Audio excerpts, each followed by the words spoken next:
Welcome to the future of esports, where every player has a shot, every squad can rise. This is Ladoma.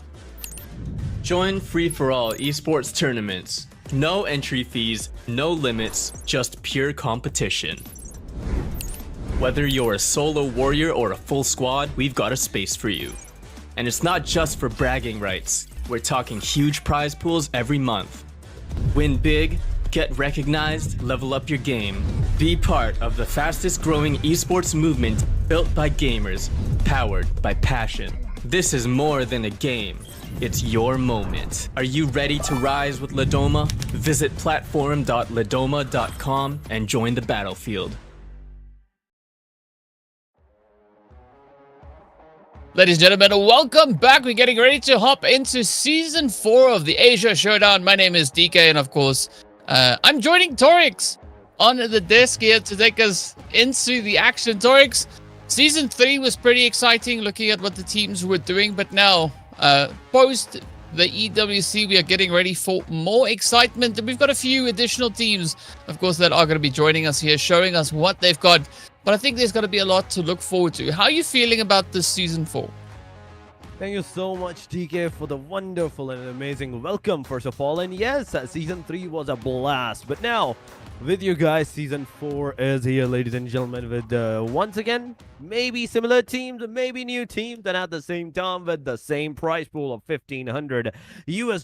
The calendar goes like the playoffs for the 3 days, the 2 days of the last chance, and the 3 days of the grand finals. Last time we had 6 days. Now we have 8 days of action non-stop, back-to-back, from the 4th of August all the way to the 11th of August. Yep, it's going to be a glorious week of action and pressure coming through here. Of course, the teams are going to be utilizing the tried and tested point system, starting us off with 1 point. Or rather, first place being with 10 points, then trickling all the way down to that 9th to 18th position, in which the teams won't get anything, but of course they can make up for that with the eliminations, right? As each elimination is worth a point. So there's going to be a golden opportunity for teams really trying to bank on that. And hey, it is going to be the start of the playoffs, so the teams have a lot to play for here. I mean, yeah. This is just the beginning. This is just the start, but this is the prize pool that we have been talking about. 700 for the champion, same as the last one, and exactly the division from the champion all the way to the MVP is down to the same minute detail on the same exact as season number 3. 700 for champion, 350 for runner-up. Third place gets 250, 100 for fourth, 50 for fifth, and the most valuable player, the MVP, will get $50 US as well. But my main question is, DK, for this whole prize pool distribution, just for the most valuable player, are we using the EWC format of the MVP, or are we using the old format? That is a good question, and I guess we'll find out, right? But before we get into that, to see who our MVP is, let's take a look at our lineup of the squads that we have. Of course, over in Group A, we have DRS Gaming, we've got Boom Esports coming in, we've got A1 Esports, as well as we've got Vampires in their champions, we got the BLUZZ official, VIKINGS Esports, Skyforce, we got TODAK. Then over into Group B, we've got BIGETRON by Vitality, RRQ, Sim9, Tribe AEROMACY, XAVIER, T2K, the Glue Squad. There might be some sticky stuff happening over there. Then, of course, Regicide and SKD. So an interesting lineup that we have.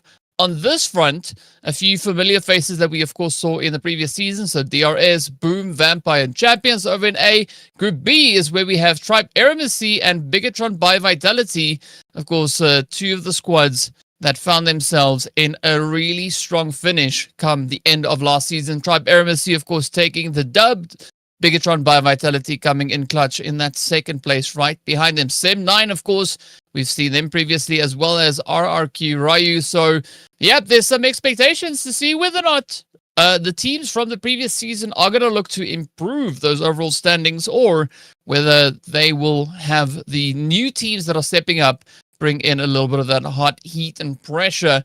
Of course, taking a look at our team rosters here, we have all our different players as well. But I think the interesting thing here is also a little bit of a change in the setup, right? Because from here, the top 9 teams from the playoffs make it straight over into the grand finals itself. Yes. But as we get into the last rounds, only 10 teams, obviously 10 teams from here will be moving into that next phase, but they're going to be joined by a few other teams, right, who will get into once we get to that point. So yeah, if you want to make it into the remainder of this competition, at the very least, you have to try and finish in the top 19, because top 9 straight to the grand finals, the other 10 teams make it straight into the last chance. So the pressure is going to be on. Oh, the pressure will definitely be on for the grand finals. You have to be either qualified. The top 9 will be qualified from the playoffs, and the 9 from the last chance. So even if you can't compete here, even if you can't go straight into the grand finals from here, you will still have one more a chance. And I do love that. I do love this fact that teams are given a secondary chance. They're gonna go into the lower bracket kind of system that we usually see on different games. So with one more chances, one more opportunity for them to go straight into the grand finals, and from them take the champions to their name. It's a great opportunity.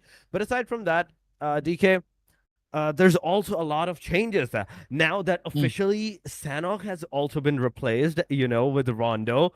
On top of that, a recall system is introduced on that. Are we going to see it over here in Season 4 of the Lidoma Asia? Are we going to see Rondo with the recall, or we're going to stick with our Sanhok? That is a good question, and we'll see pretty soon exactly how all of this is going to play out. So, yeah, there's a lot to be discovered as we are going to be prepping ourselves to get ready for the action, getting ready to see what the battlefield will hold. But yeah, again, some pretty familiar names as we have across the board here. And I want to see how all of this is going to kind of wrap itself up as we make it onto that first match of the day. Of course, for the team rosters here, we are going to be ending it right there with Sem9 for this page, and we'll be hopping into the remaining few pages. But this is where I want to know from you, Torix. What do you think is going to be the approach here from the teams that we saw in Season 3, right? Do you think they're going to play better than they did in the previous one? Or are we going to have a different play? Because the teams that I've mentioned, those were the squads that made it all the way into the grand finals. So I think there is, at least from my side, a level of expectation as to see an improvement. I mean, yes, that is true. We do expect the teams that did play the last season to play tremendously good in this one, and somewhat on the aggressive side, because they're familiar with the pattern on how the matches go, how the teams actually go, what the zone setting is, and what kind of momentum that they need to take up into the pace. But at the same time, it's also against different teams, against some of the new names. So maybe they will not have the idea on how those teams are going to play in this Season 4. So that's where the diversity is going to happen. That's where the changes are going to occur. And we will definitely see a lot of different approaches, maybe from some of the older teams that played the Season 3, and maybe some new approaches from also the teams that are playing the Season number 4 as well. But aside from this, I think we're almost done with our squad roster. Going into the matches, we don't even have a single Sanhok. That's the thing. In Season 3, we didn't have a Sanhok. I just totally forgot about it. And in Season 4, we're once again not going to have a Sanhok. It's Erangels and the Miramar, ladies and gentlemen. Yeah, it's a Emmy. It's a me, right? All across the way. So, I mean, I think it's pretty good, right? Because the teams will have a great opportunity to try and focus on that consistency, right? Kind of build up that momentum and push it as far as they possibly can. So I think starting the day off with a little bit of that Miramar action is going to be quite exciting, as we then will be hopping into Arenale and then copy pasting, rinse, repeating that across the board. So, yep, there's going to be a lot to see as these teams are going to be making their way on through. And of course, I think this is where I'm curious as to what the viewers are thinking, right? So if you're in the chat, let us know, who do you think is going to be rising to the occasion for our very first game here in Season 4, right? Is it going to be AEROMACY? Is it going to be BIGETRON by Vitality? Is it going to be TODAK? Is it going to be the Vikings, Skyforce? Who do you think will be the squad to rise up, take the dub, and get that winner chicken dinner secured. Of course, a lot will be revealed as we'll be playing through our 6 matches here today. But I think, again, Torix, looking at the 6 matches, it gives teams a good opportunity to really build on that consistency. Of course, if you remember, Season 3, we also did have some of the EWC teams also partaking, and I think that was also a good opportunity for them really to get a good feel as to, you know, what to prepare for moving into the championship itself. I mean, right now, the teams have just played the EWC, and we have gone over this for quite a couple of times in today's segment as well so far, that it's 8 teams from the EWC that has been distributed into 3 groups, meaning 2, 3, maybe even 4 teams in a single group might be playing at one point in time. So with those 8 teams having played EWC consistently against all of those big names, they have already set up a momentum for themselves. They know how to take this opportunity into their own hands. They just got out of like a very major event, and there's going to be a lot of steam that needs to be taken off from these guys' side. So I'm expecting a lot of aggressions, at least on the very first day of action. Whereas slowly and steadily, the players will settle up into the matches more and more into the safer side areas, safer side momentums. But the first day, it's going to be a complete chaos. That's one thing for sure. But aside from that, there's also this smaller factor that you're also playing for the glory, the season number 4, that is on its way, and starting with the Miramar. Not Arenale, not Sandhawk. Sandhawk is not even into the play. You're starting with the biggest map of them all. You're bound to have some difficulties over there. You're bound to have some different approaches in this. It's not just the Arenale that you can, okay, glide, make a longer glide, go to your designated location. No, you have to find the cars. You have to find your rotations. You have to make sure that you're in the circle at any cost, at any time. Yep, the pressure is going to be on, so there's going to be quite a bit of an expectation to see whether or not the teams can get themselves situated. But I think Miramar is going to be an interesting one, especially being the first match of the day, as we will get to see whether or not there'll be any hard drops, as the teams will kind of get to establish where those positions are going to play on. And I think especially with the new squads then coming into the rotation as well, that'll add to that level of surprise, right? Could also maybe potentially even call it excitement, because there's going to be a lot to come through here, right? There could be those clashes coming in. But essentially, as we progress further into the day and also through the days itself, I think we'll see a little bit more of a secured play where teams know, okay, cool, I'm going to be going to that location. You know, there's not going to be too much of a contention when it comes to these locations. So, yeah, I think the first few matches of the day are going to be the exciting ones. As you said, there's going to be a little bit of steam that needs to be released. And, well, you were talking about the EWC that ended. It ended yesterday. So, yes.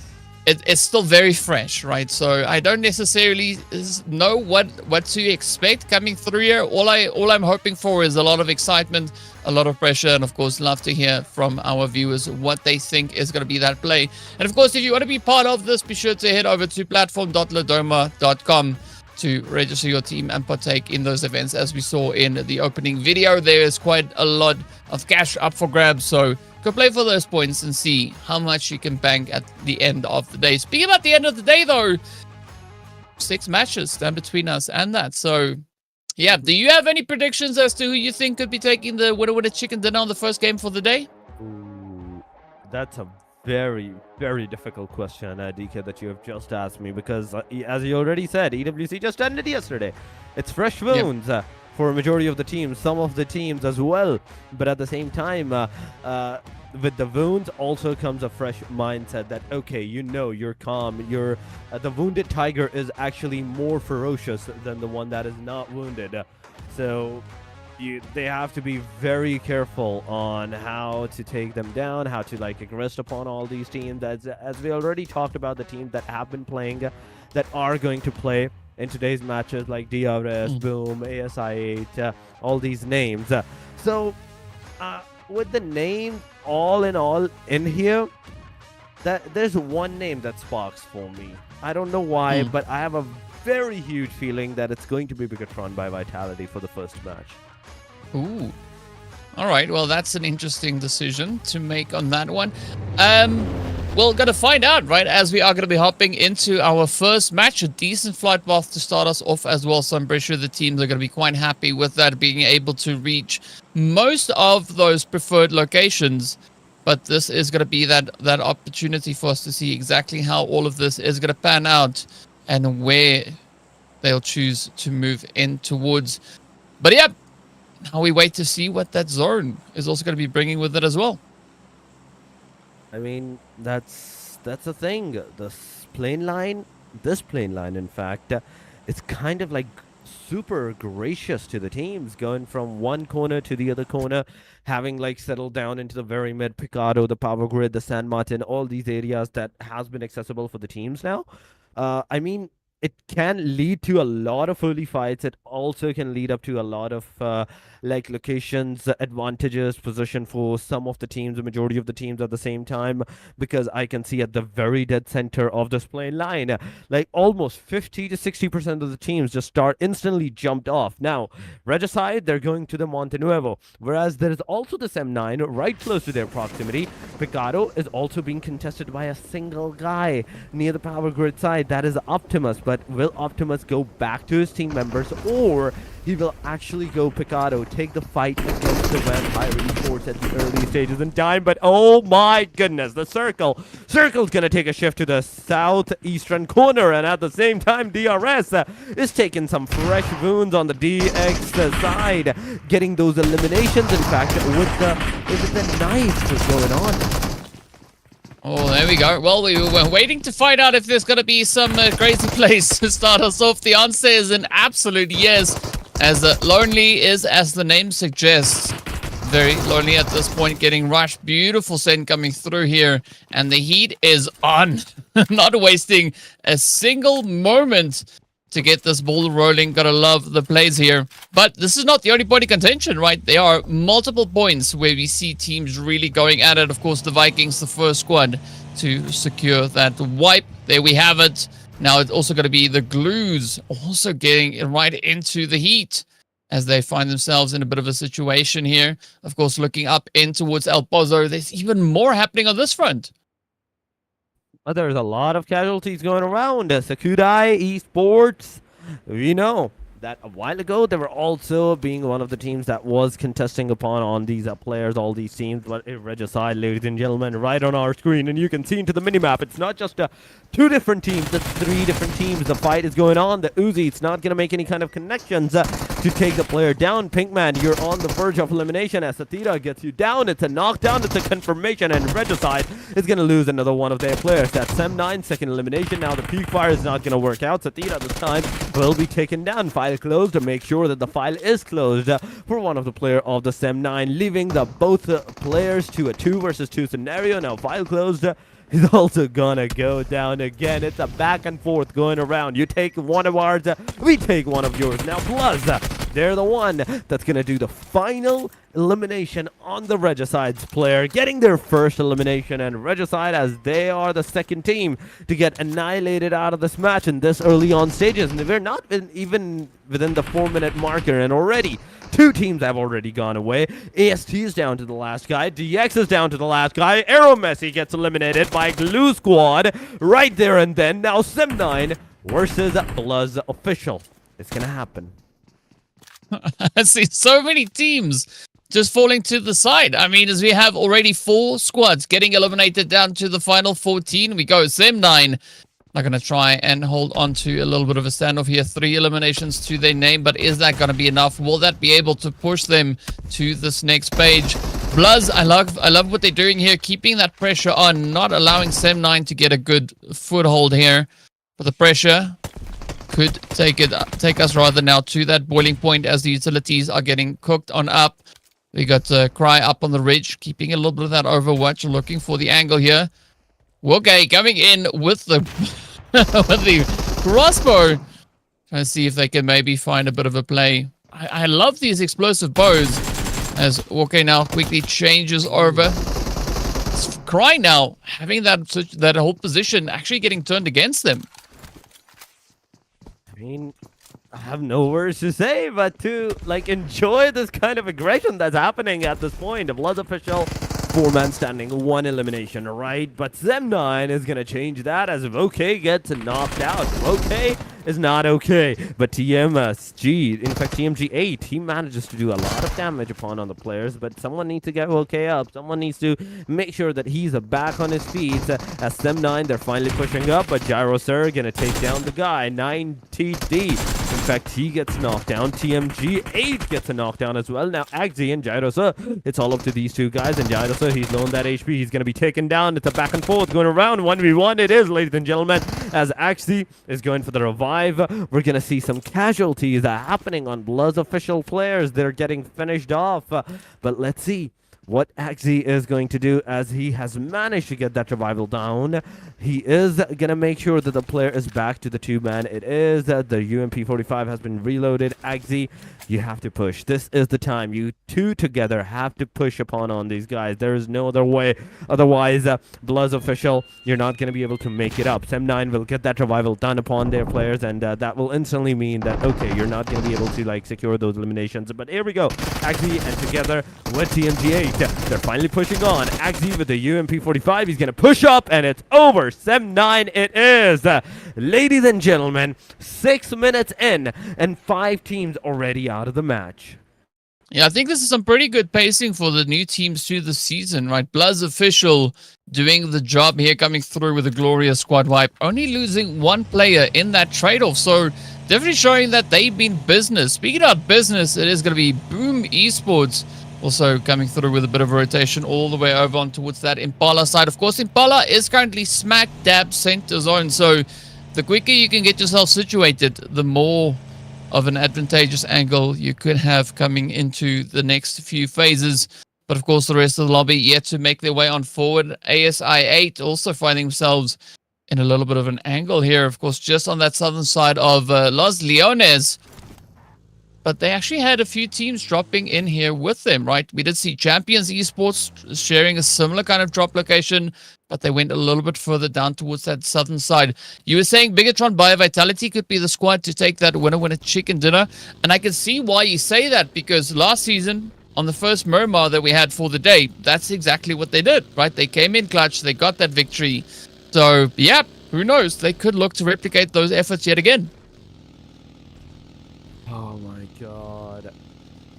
BIGETRON by Vitality right now on our screen. And it's already almost the end of the first circle. 40 seconds, ladies and gentlemen. Right here and now. 40 seconds more and we will have our first circle close on. Stage 1 will go to the stage 2. But the casualties, the amount of aggressive stances that everybody showed. Oh, it was amazing. I craved for this kind of bloodshed in every single one of the lobby. But now we have finally seen that. The zone's going to close in 13 seconds, 12 seconds, ladies and gentlemen. And 13 teams will make their way to the stage number 2. Now, this gives enough opportunity, enough radius of the circle for all of these teams to like cement themselves in a good position inside of that circle. But I still see Glue Squad for some reason at the trailer park. The circle is going to go to the northeastern corner, whereas still 40% of the circle is in the water. Yep, this is an exciting bit though. We could maybe have a little bit of a taste of that island potentially. Last season you were asking for those little islands to be played. It might be a season late, but we could eventually see it happening right here. Impala is definitely going to be the place of contention, as we've got quite a few teams now looking to rotate up those southern edges. But in the center, it's looking pretty good. Some interesting angles here being occupied by the Vikings as they look to move towards the north, taking good occupancy. But I think Torik's a good spot here to look for is going to be the high ground, where we can see the Vikings expanding themselves in towards, right? That will allow quite a bit of visibility, especially over towards that western front. That's absolutely true. At this point, you do need those higher ground, higher planes for yourself to make sure that you can see the other teams just roaming around into the area. But Vampire Esports, that's going to be 2 down of the Vampire. Boom Esports is also going to lose 2 of their players. As Vampire Esports is now on the same equilibrium footing as Boom Esports. We have TODAK, ladies and gentlemen, on our screen right in front of the team Champions Esports. The sprays did not made any kind of connections. Yes, on the car, yes, but on the player, no. So far, so Sim, you have to go towards a different angle. But Boom Esports versus Vampire Esports, ladies and gentlemen, it's going to happen. It's happening as Boom M. He's pushing on. The backfire is coming as well. He's alone, that HP. The shotgun's not going to make any connections, but the backside, Lazarus is finally going to come into the rescue. The 1v1 made its way, but there's another team, another name right in the proximity. So Vampire is not even safe right now. The grenade's going to go boom. No, man, not a good connection onto the players, but he managed to get one down. Superman low. Come on, you can do that. The jump fire with the Akaban made sure that Vampire Esports and Lazarus gets eliminated, and it's another elimination. 7 in total for this team. Yeah, it does seem like the Vikings are looking to claim the territory for themselves. Champion Esports managing to sneak their way around, coming in with a lovely southern position here. Now, fortunately for them, the Vikings have decided to move elsewhere, so this will allow them a little bit of an opportunity, a little bit of an angle to try and make a stand off of. But the pressure is going to be on here as a BLUZZ official also still need to rotate up. They are still all the way out in the blue, and they have a long rotation back into the safety of the zone. Now, RRQ, Ryu, going to be finding themselves in a bit of a situation here. Vikings holding just ahead of them. So will they be able to find a way in? Will they be able to make that entry? For the time being, not quite sure. But RRQ, they've been up to the north for a hot minute. And of course, the zone is going to start to close in on itself, taking us a little bit more towards the north, keeping that pressure on, but now moving back a little bit more onto the dry land. So not a full shift over towards the western side, at least not for the time being. But the tension is there, and as you can see, more and more teams now just trying to squeeze themselves into the positions available. It's going to be BTR, though, coming in on that far western front, just dipping out of the blue. And there's not a lot of rotational pathways here for them back in towards the zone. I mean, if they go for the north, that's where they're going to be running into quite a bit of a problem, especially.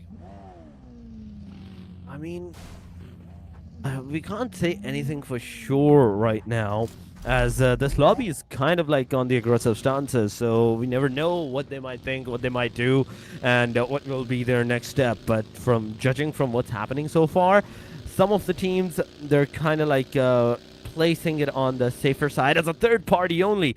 MVKE, I have to give it to them. The way that they managed to like instantly took down a third party into the both ways of the Boom and Vampire Esports by taking both of them down with 7 elimination in total. They got one full squad. The other one had like 3 of their players that being knocked out, eliminated at that one point in time. But AEROMACY, ladies and gentlemen, on our screen at the south corner of the circle, close to their proximity, there's another team.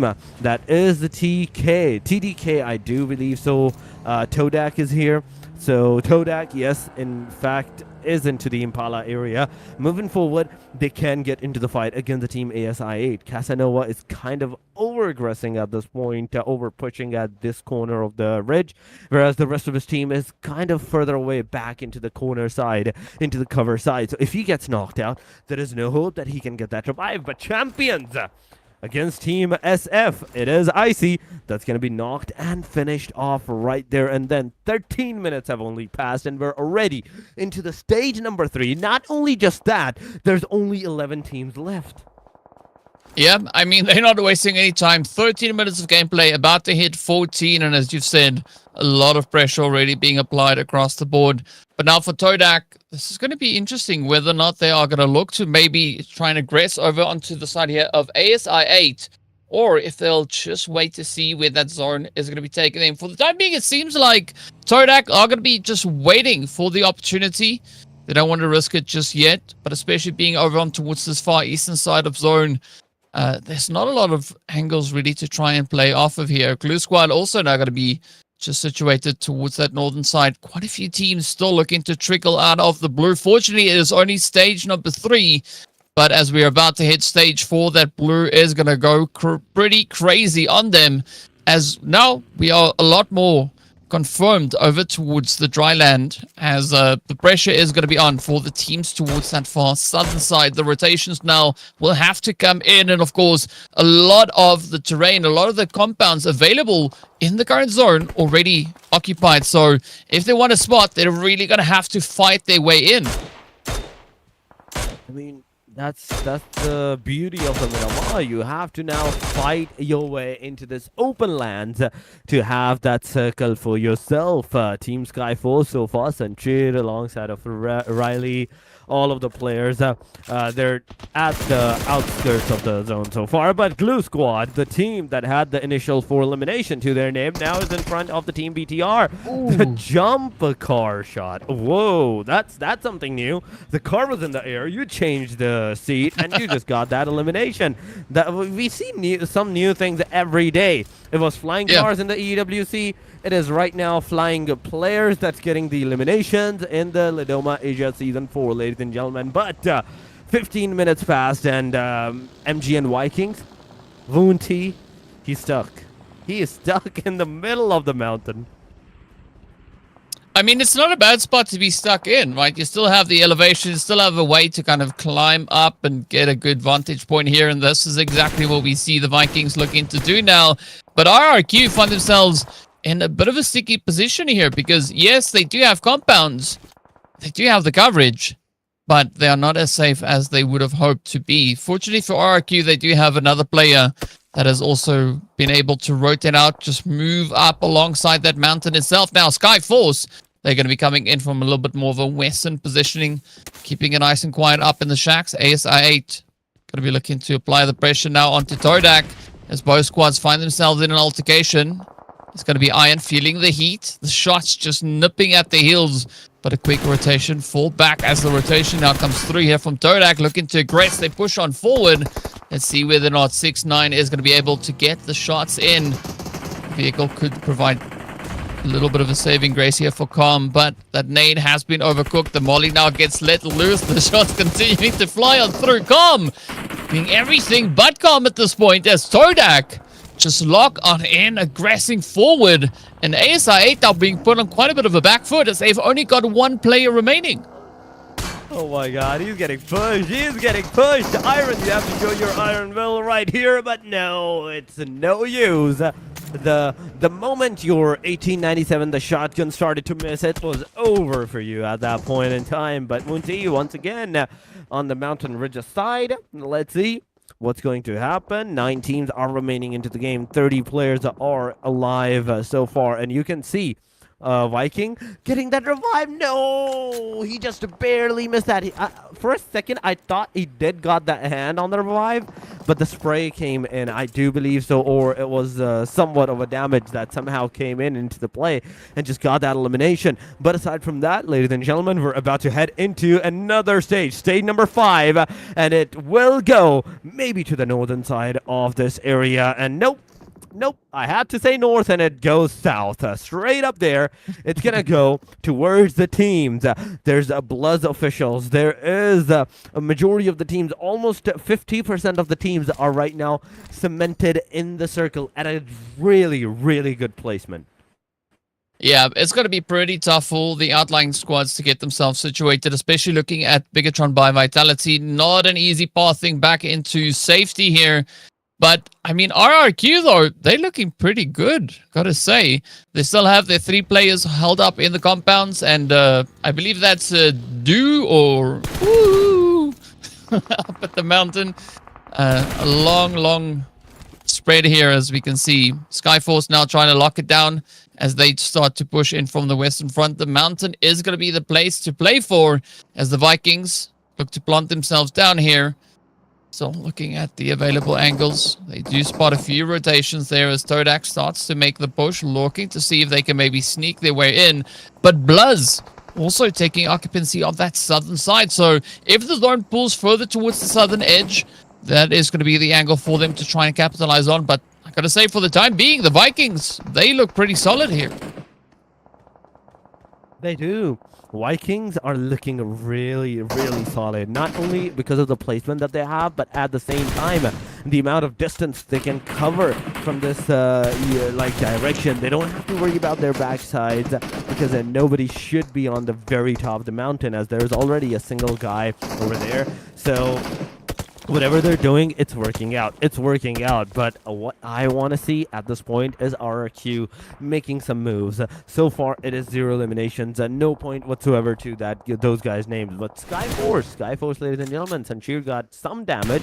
Natsu is trying to make sure that the player that was knocked out at one point in time, he gets finished off. Now he's going to switch his tactic to the car explosion, maybe trying to get that car explosive to eliminate down the players. But Sakudai, that's one player down. Pika is knocked out into the very open area outside of the circle, so there is almost little to no hope that the player can be revived. But Natsu, he has not given out the hope. He is still gonna try to get that revival, maybe, or not, but we can still see VIKINGS, YNZ, very top of the mountain. If he really looks down, he can not only see the RRQ, but also the T2K that is right below the proximity. But Skyforce will be that one crucial factor that will be looking at these guys to maybe get them down as well. Yeah, I don't want to get caught in a sticky spot. Not just yet. Riley up on the ridge, riding it out, cooking up the nades, sending them forward, looking to see if they can apply the pressure. Now, SKD going to be feeling the heat as two of their players get picked on up. Ooh, but the response is there. It's not going to go unpunished. Skyforce, try and see if there's a way out of this, but it's not looking very easy. Now, up they come. Not quite fully aware of the remainder of SKD's position here. At least clearing out rather the first compound. Now with the sprays coming through here from Natsu, Riley knows exactly where to focus and what angle to take. It is going to be utilities trying to clear the way, but a quick, efficient hit coming through there with a shotty as SKD locks in their 6th elimination. But now the hard work comes is they have to rotate back in towards the zone. And there's not a lot of cover to allow for that rotation to come through clean. Vikings still looking pretty dominant up on towards the southern edge of the zone itself. TDK starting to make their push as they rotate up. TODAK not having an easy play here. The Vikings going to look to capitalize. Oh my god. Come on. You missed every single one of that shot. This is not a good way to start.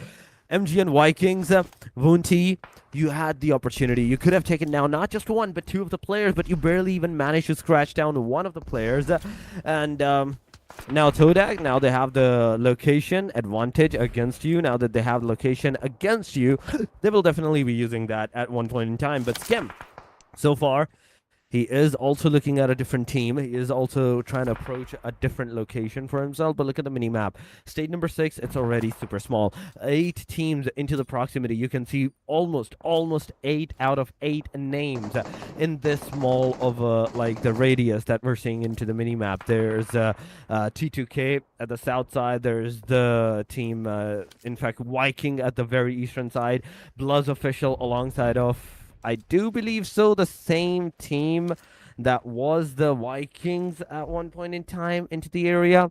So TODAK alongside of BLUZZ, alongside of Viking in a single, like, very contagious spot. They will definitely go for the fight. It will definitely be one of the few factors where if anyone needs to, if anyone even tries to get out of the proximity, they will instantly be taken off. They will instantly be eliminated. But Sanchir from Skyforce, he's also moving forward. But YNZ, why is this guy not shooting at these proximity where he can see everything and everyone?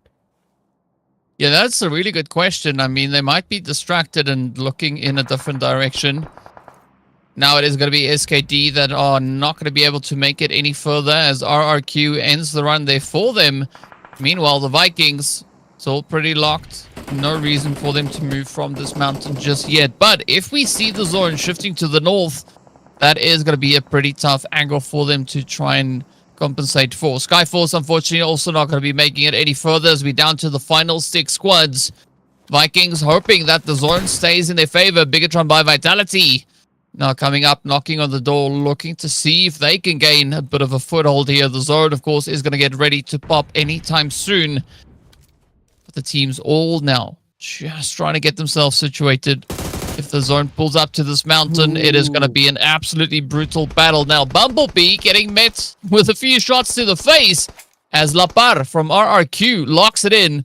BTR, RRQ fighting themselves in a bit of an exchange on the edge of zone, but the Vikings gonna look to third party. As you can see, Tin now just locking it in. RRQ starting to crumble. This is the third time that I've seen this team like just miss out all their shots on the players, and the other party just gets the knockdown, gets instant confirmation right there and then. But RRQ now down to the very last two players themselves. Now BLUZZ official as VOIN gets eliminated by T2K. We can see that BTR into the close proximity of the Vikings. We can see T2K pushing on the BLUZZ official. BLUZZ official gets eliminated.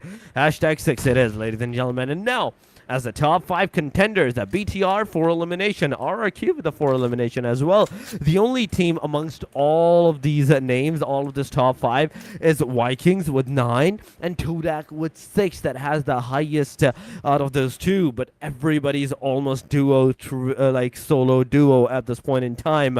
We can see Viking, the highest number of elimination in the lobby, having just a solo guy. TODAK with 6 elimination and 2 players remaining into the match. BTR securing their 5th elimination, RRQ with a 3-man, but the main question still remains, are they going to be able to get that no-got revived or not at one point in time? Because if it's not the situation, then RRQ is also potentially down to the last 2, but Fedralis is moving forward against Lapad. Lapad, the grenade guy, let's see if he's going to be able to get that grenade connection, and that he does! Fedralis gets a knockdown, he will get the confirmation by TODAK. Wait a second, that's a third party coming around. Are you gonna get that steal of that elimination number, or TODAK will be facing straight up into the vicinity against RRQ? I mean, BIGETRON by Vitality trying everything that they can. They want to see if they can get that first victory on Miramar again. But now TODAK looking like they are picking up quite a bit of momentum here. 7 eliminations up, 2 players remaining. Let's see whether or not Skem and Cleon can lock it through. BTR by Vitality will have to settle for 5th place as Lapar from RRQ ends the run. The teams all converging over on towards the southeastern side of the zone. Let's see where this next phase is going to be taking us. Game though not going to be waiting around for that to happen. Instead is going to be cooking up the nades. But RRQ trying to just keep themselves out of harm's way. Based on the numbers, though, I think T2K are looking pretty solid here as the zone just centers up on itself. Not going to be forcing any crazy plays, but it's going to be making it especially difficult for these teams now to kind of conclude this match, as we are pretty focused on the mountain. With that, it is going to be RRQ getting hit yet again. The pressure is on Lapar. Now the last one left to make a difference as T2K starts their push. They get ready for the flush. They want to try and lock this one in. They're definitely trying to lock this one in. The grenades are going, but not getting any kind of connections. RRQ will also get that revival to their names, as you can see all of those grenades that have been going around. They misses, but this time around, Ruled OG. His grenade is going to mark its territory on the player once again. RRQ down to the last player again. It is the revive that needs to be done, but Ruled OG. The main question still remains, how are you going to climb up this mountain to take the forefront, a face-front fight against the team RRQ? There's also TODAK into the back lines, into the very other side of the mountain, taking the fight against the team Viking. It's a 1 versus 1 over there. It's a 3 versus 2 right here at this point in time. RRQ once again getting that revive towards their players. The grenades are going around, but RRQ, they're more focused on getting those shots with the S12K maybe on the player side, but the main question remains if there's going to be a connection, and the answer is no, as T2K will get that connection. And once again, RRQ back to where they started. A solo player going around, taking 1, taking 2 down, getting a finisher on both of those players as TODAK is coming from the back line. Lapar barely on the survival HP, but the grenade mark its way. It's over as T2K managing to make a 1 versus 1 out of the situation. TODAK slipping down from the mountain, making it a 1 versus 1 as Skem versus Leah. It's the only one-way one fight. Yep, so 1v1 to close off this match. Game now going to be looking to push on forward. 3 eliminations up already. Are they going to be able to find that final play, as we are now within stage 9? So they're going to have to be really quick, or the blue will end it for them. But it's going to be a dance around the rock here. playing at the angles, looking for the opportunity. Let's see whether or not Leah can get the read on the play. This game now being quite noisy up top. So Leah knows exactly where to try and focus. It's now just essentially a waiting game, a bit of a surprise game as well. Serious angle of hide and seek. But there we go. Scheme now figuring out, okay, we're going to have to push it forward. A nice little underhand lob down as the grenade does find a little bit of damage. Starting the fight off here. Final two players looking to close it out. Who will be the one to walk away victorious? Who will get that winner chicken dinner? Is it going to be TODAK or T2K to be the one? Now, Skem. Oh, so close. You can see the shots there from the S12K just ricocheting off the side of the mountain. Quick little change over to the UMP, looking to see if the Molly could maybe lend themselves a bit of a helping hand here. But you got to be careful with these angles. If you shoot too far, that could be your fate signed and sealed. But TODAK, Skem though, making sure that they are ready for this final push.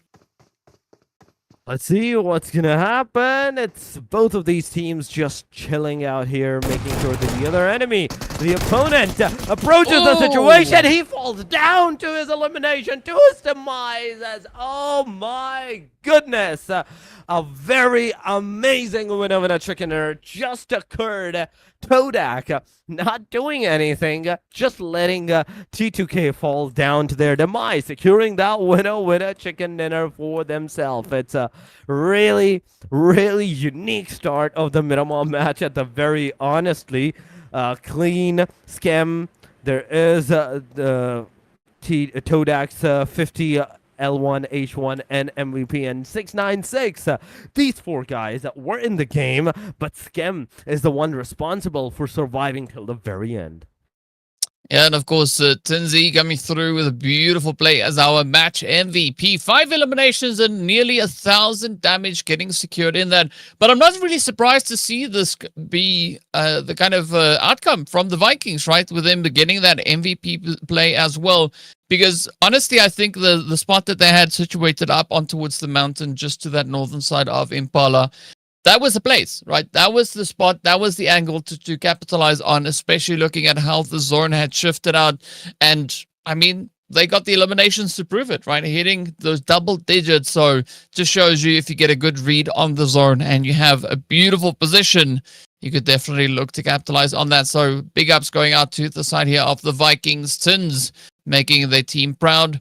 The first MVP award. But I got to say, though, Torix, right, it was a lot of insanity in this first game. 19 total points going over to the side here of TODAK with 9 elims and that winner chicken dinner. But Vikings eSport coming in with a beautiful performance. 11 eliminations, even though they didn't quite make it into the top 3. They were somewhere in the top 4 or something like that. But RRQ!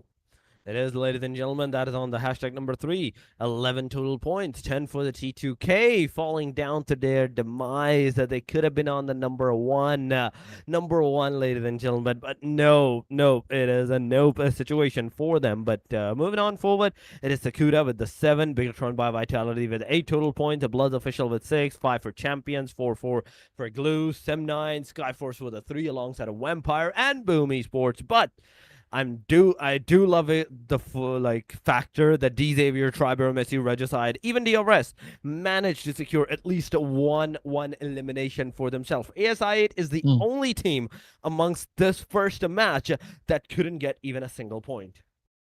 I mean, it's definitely not a bad start. And looking at what ASI8 were doing, also, they found themselves in quite a bit of a sticky situation, rotating up from that southeastern side, moving into these last few phases. So, they definitely weren't one of the first to go. Unfortunately, though, as we saw, not a single point coming their way. But there we have it. Our first winner chicken dinner. TODAK coming in clutch here, securing the victory. And that is 1 of 6 done. We still have 5 more to go. 2 more Miramars to see how these teams are going to be situated with regards to those points. But that, of course, means next up, we are going to be heading into the lovely Arenale. Oh yeah, it's Erangel time, ladies and gentlemen. The match number 2 from me. It is Erangel this time, the first Erangel of the day. But the amount of aggression that we saw into the Miramar, I do believe so that Erangel is also going to like follow up at the same pace. Maybe even the more faster pace than this one, because you won't have enough spaces in, I'd say, Erangel like you had into the Miramar. But ladies and gentlemen, before heading over to our match number 2, we will be heading to a very short break. Do not go anywhere. Stay here with us. We'll be right back.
Welcome back, everyone. We're getting ready to move into our second match of the day. The first Miramar done and dusted. TODAK coming in with a beautiful, beautiful performance. But now comes the big question here, Torix. Who's going to rise to the occasion come game number next? Right, it is going to be an opportunity to see who will be able to translate potential aggression from the Miramar over onto Arenale. And also, can we see a few of the teams that went out early, right, to get more than 1 point? Are they going to be able to survive into those later stages? Can we see XAVIER? Can we see AEROMACY? Maybe even Regicide comes through with a bit of a play here. And of course, if my camera will kind of keep up with me, we could get right into it to see how this is going to pan out.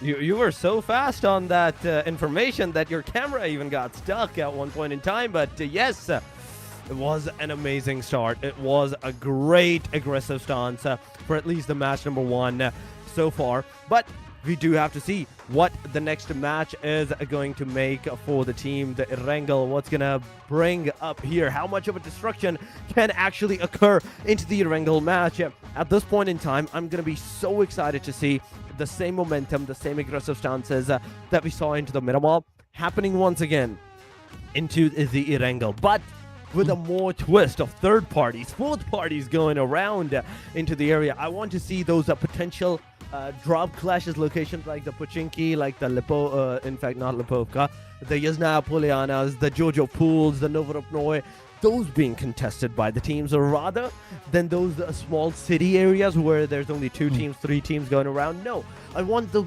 big cities to be contested by multiple teams. Yep, I'm going to have to say that I'm right there with you. So there's going to be some expectation as to how the teams will look to kind of apply themselves coming into this first Arenale of the day. I hope to see a bit of a hot drop, right? We had a lot of that coming in onto Miramar. Unfortunately, going into Arenale, there's not really the same kind of mountain like we had to the northern side of Impala. I think the closest that we have to that is potentially Everest. So it was either Everest or Potato Hill itself. So I'm curious as to whether or not that is going to be center zone, or we could have something else maybe coming into play.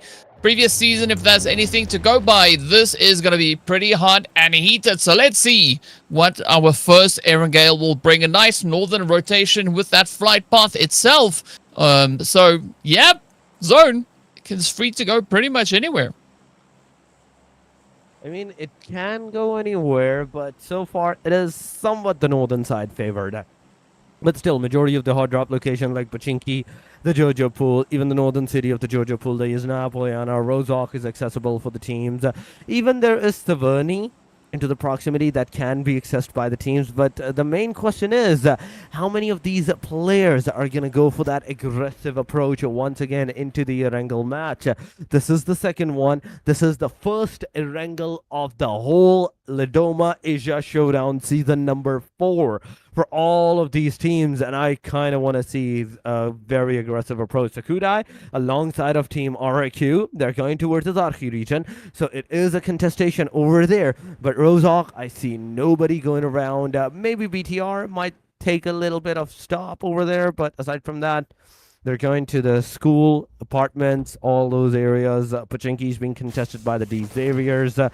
DRS is also going into the open side areas, open side locations. But supremacy. Okay, this is a big, weirdness for me.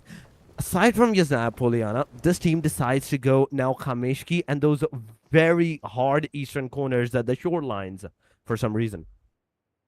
Yeah, it is definitely a very interesting drop location that they've decided to go for here. I mean, that could maybe be the play, right? Get yourself out of harm's way. Make sure that nobody can catch you off the gate here. So there could be a bit of an angle. But now it's going to be Vikings that started us off with a beautiful bit of aggression in the previous match. Now having to face the music, right? I'm not quite sure if they're going to be able to get 11 eliminations this time around. Again, as they only have 1, and already the knocks are starting to line it up. Superman and Wound will definitely have to try and pick up quite a bit of a pace here. But look at the spread. We got 3 squads right here. The Vikings, we got TODAK, as well as, of course, Skyforce holding their presence right here. I see Godless, the rest of the crew. This is now their opportunity to really come through with a bit of a punch.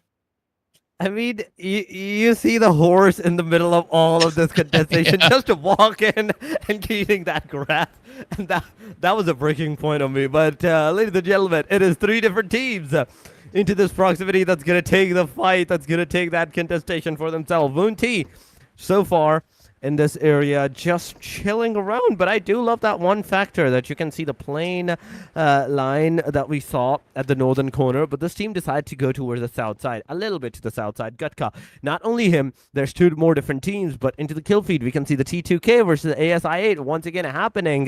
ASI8, they lost one of their early players with the knife, and now the second player has also been taken down. The third one also on its verge. Casanova is the one responsible to take at least a 1 knockout into the proximity. But aside from this, whereas the fights are happening at a different location, the players, the placement where there's 3 different teams just contesting against each other. They're not even budging an inch. Yeah, they're not going to be looking to give anything up just yet. Now, ASI8, this is their opportunity to get some points on board. Calm, again, finding themselves in quite a bit of a predicament, right? Not exactly how I think they would have liked this match to turn out. But let's see whether or not they could maybe find a way to fight back. T2K, yeah, they've got only one thing on their mind, right? They are looking to close it up, show as much aggression as they can, and of course, claim sovereignty for themselves. And it's going to be short-lived because we've got about 4 minutes and a bit of change left on the clock before the teams will have to rotate all the way down to that far eastern side, all the way down towards Malta Power. Now, the Vikings find themselves in a bit of a showdown, as we saw 3 squads moving into this location. Skyforce could definitely look to leverage the angle here. That's absolutely true. That's absolutely true. So far, it is TODAK, MV, KE, BNDT. The fight is finally happening. Skyforce also pushing on as Icy having the 1897 in the hand. And in this area, Superman in the compound is not moving too much. But with Vector, you have to be very precise that even like smallest, like almost half round, if it messes up, it's gonna mess up everything. But Icy, you just barely managed to survive the Icy shotgun. But now the second one is gonna make its way. Superman being knocked out. It's a confirmation. 2 eliminations without a casualty, but the knockouts are there. The knockouts are definitely there. Sanchir is also knocked down. The 696 is finally gonna make the contestation and worthwhile to his time. That's the second elimination that they're gonna have, and also a revive is coming on its way. Tinsy low on that HP. Nobody has any kind of healings. That's the major thing. That's the major part. Nobody has the healing, but there we go. The shot's coming around. Viking Esports is the first one to get eliminated. TODAK once again going for the revive. 696 reviving his team member, as also the Skyforce with all of their manpower. They're gonna push around in this area. The team that got the Venomina chicken dinner to the last match is instantly gonna be taken down early staged in the very next one. So it's this single guy, 50 Lin MVP. 50 Lin MVP, the solo guy. He's there with the Uzi, managing to get a lot of damage. But he has to be very careful. The moment he's gonna like show his face to that door, it's over for him. Yeah, I think it's Solihin or something like that. Apparently, if you read the numbers as letters or something, right? Who knows? But here we've got Stickley. I like this. This is a good play on the team name, Glue Squad, right? You got to stick it to them. Yeah, makes 100% sense. I do have to say I appreciate that so much. TODAK also going to be the next team getting taken out of here, as we do see the top 2 squads already getting swept under the rug. Not going to have a repeat play this time around. Now it is going to be T2K, of course, coming into second place finish in the last match. Ooh, now securing themselves a few plays along the way. ASI8 again finding it pretty tough to secure any points. So they are sent back with a few more additional donuts. And that's not the way that you want to try and close it up, right? You want to see if you can get points. At least this is only the first few matches of the day, so there will be still 4 more games for ASIA to try and pick it up. Meanwhile, XAVIER now getting ready to cook as they push up alongside BTR. BIGETRON by Vitality already having their first player knocked down. Let's see, is Lamborghini going to be able to survive it? The pressure is on, out in the open. Beautiful spray. And this is what we love, as Federales gets taken on down. Now Bumblebee, are they going to be buzzing with excitement, or could it be Optimus to pop it in? Indeed, it is Optimus. Goes for the prime angle, gets the spray. And now Paragen looking to try and come in alongside Levi's here. They have to try and pick it back up if we want to see XAVIER make it any further. But down goes Paragen. Levi's the only one left to try and make a difference. Being the solo guy in this proximity, there's a lot of pressure on this guy from this point onward. Optimus managing to secure the backlines, making sure that the BIGETRON by Vitality, not only that they can give the player a revive, but at the same time make sure that they have the upper advantage against all of this team. It's a really good one, but Bumblebee just got instantly rammed down by his own team member for some reason. But wait a second, what just happened? Levi's beautifully done, making sure that even though you're a solo player in this area, Team BTR was absolutely pushing on you. You still held your ground. You still made sure that you're the one that's going to get out of this place unscathed. But oh my god, the circle, the shift, it's all the eastern corner. It's all going east. Milta Power, Lipovka's, half of Lipovka is in the circle, but 50%, 55% of the area, the radius, is in the water. You only have a 45% of the area being able to play for yourself. DRS is in the circle. There's the XAVIERs. In fact, Boom Esports in the circle. AEROMACY is also in the circle. This is the only 3 teams that you can see safely inside. Aside from that, whether it's Sem9, whether it's Vampire, whether it's anyone, absolutely anyone, they have to make their way in the circle, and that only means one thing. There's going to be a lot of annihilation, and that's happening as well. BLUZZ official TMG8 managing to get a knockdown. It is an instant almost confirmation as a player will bleed out in a short while, and that's the 6th elimination that this team is gonna have. Well, I mean, things are going pretty crazy so far. Not quite sure even what to make of this. Is BLUZZ now are gonna be looking to bring in a bit of a stronger play this time around. They were able to find themselves those 4 eliminations in the previous game. So far, currently sitting with 7, so things are looking much, much better here for them. But are they going to be able to get out of the blue? First up, they are going to be trying to see if they can find those last few plays at the expense of RRQ. Meanwhile, DRS, they're going to be looking to rotate up as well, as they are going to be aiming for that southern side of Milta Power. Or Milta, rather, itself. Now, Sem9 just up ahead of them, also going to try and rotate through. A very spare opportunity. Quite a bit of terrain here for teams to take occupancy of. That's the thing. 10 total teams are remaining, whereas the occupancy of the circle is a very major issue. Like, majority of the teams will instantly get eliminated, as they will try to get in the circle. There's going to be that much of a contestation going around in the area. You can see the AEROMACY at the very corner, close to Boom Esports, but Boom Esports are realizing that, okay, this is not a safe spot for them. They decided to move away.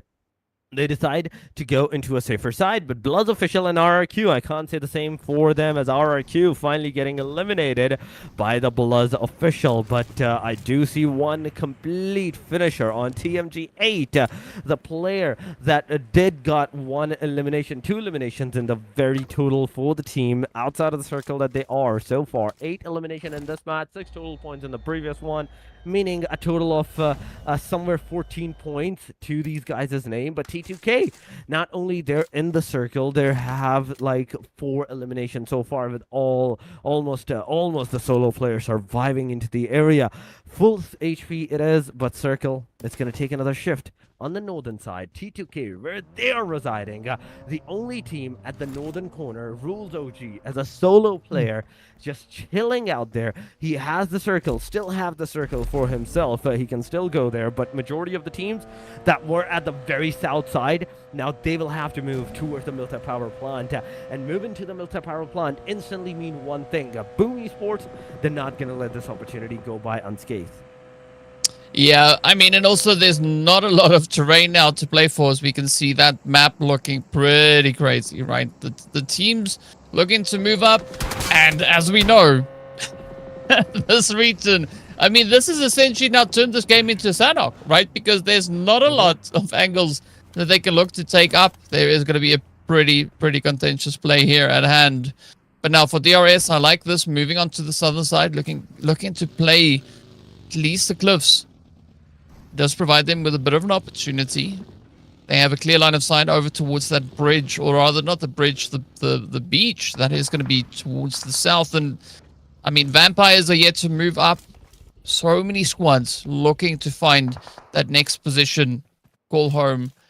And this is exactly the kind of read that you are going to go for. Vampires, though, they've decided to opt in for a little bit more of a western rotation, making their way through the lumberyard.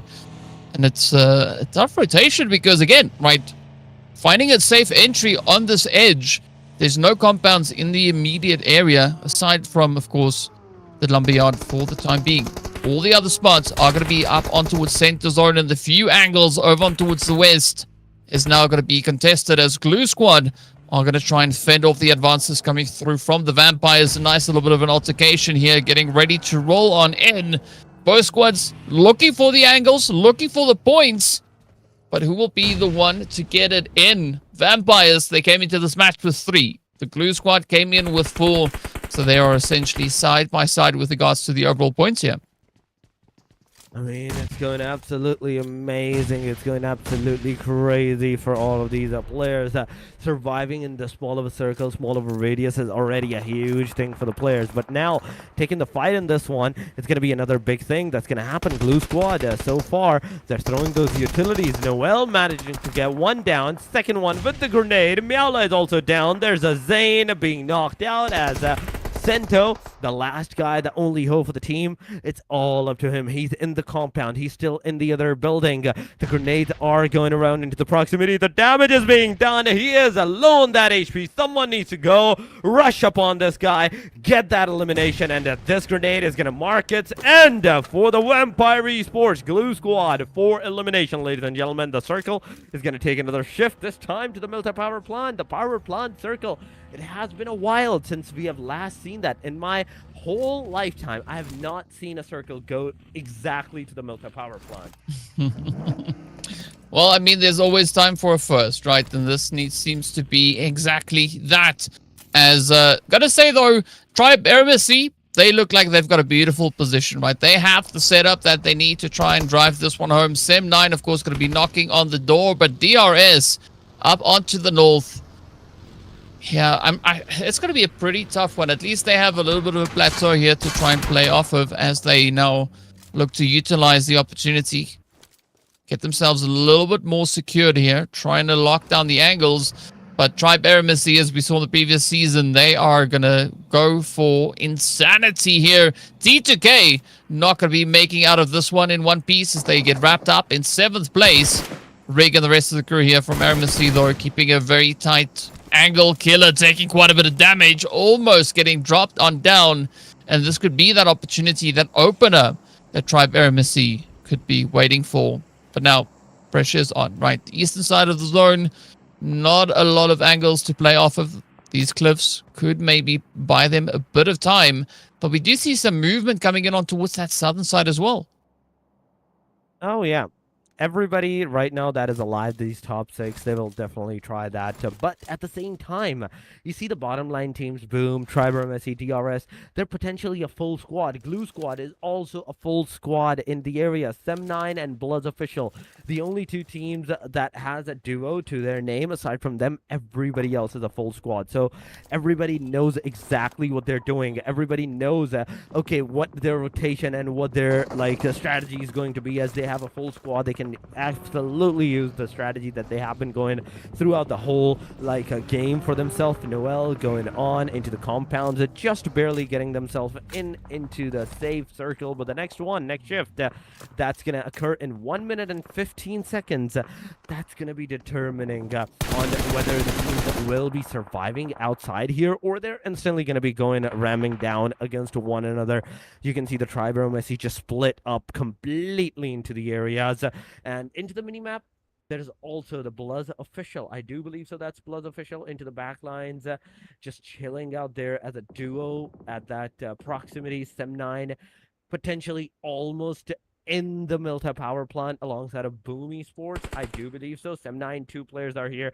2 maybe into the multi-power plant, but the rest of the Boom, I want to see Boom Esports because it's been a while since we have last seen Boom's location, and I do want to see what they're up to and what strategy are they potentially using right now. Yep, I have to agree with you. It could be quite interesting to see how this one is going to play out. We are in stage 4 and only 6 teams remain. It's like we've stepped into a little bit of that Sanhok action. I think this is probably the closest that we are going to get to Sanhok, right? Is looking at the super aggressive zone shift over on towards the far eastern side.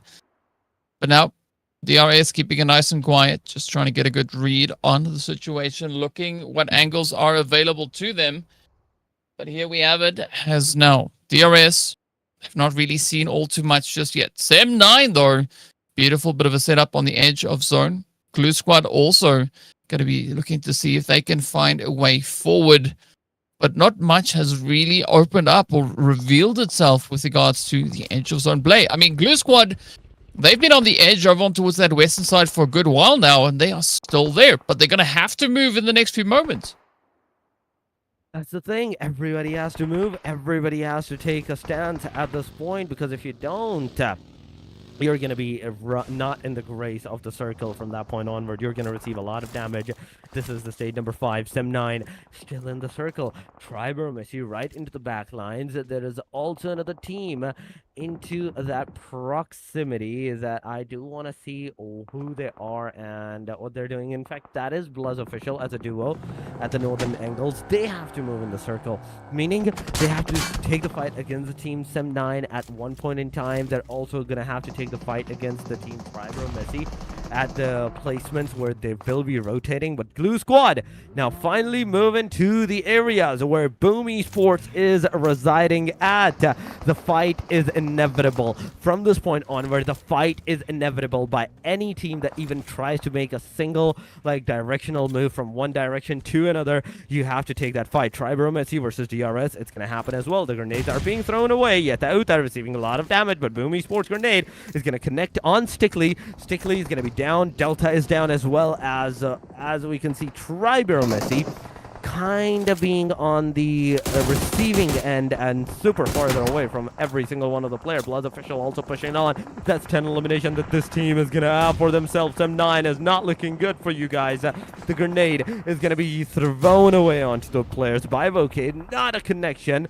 Not a connection right there. But DRS, so far, you can see into the kill feed as well. They're also making sure that they're booming up. They're getting those eliminations. They're making sure that the casualty is drawing some decent number of attention to them. That's the first elimination that they're going to have. But Glue Squad, again, using the utilities, using the gun powers that they have, taking down one of the Boom Esports' player.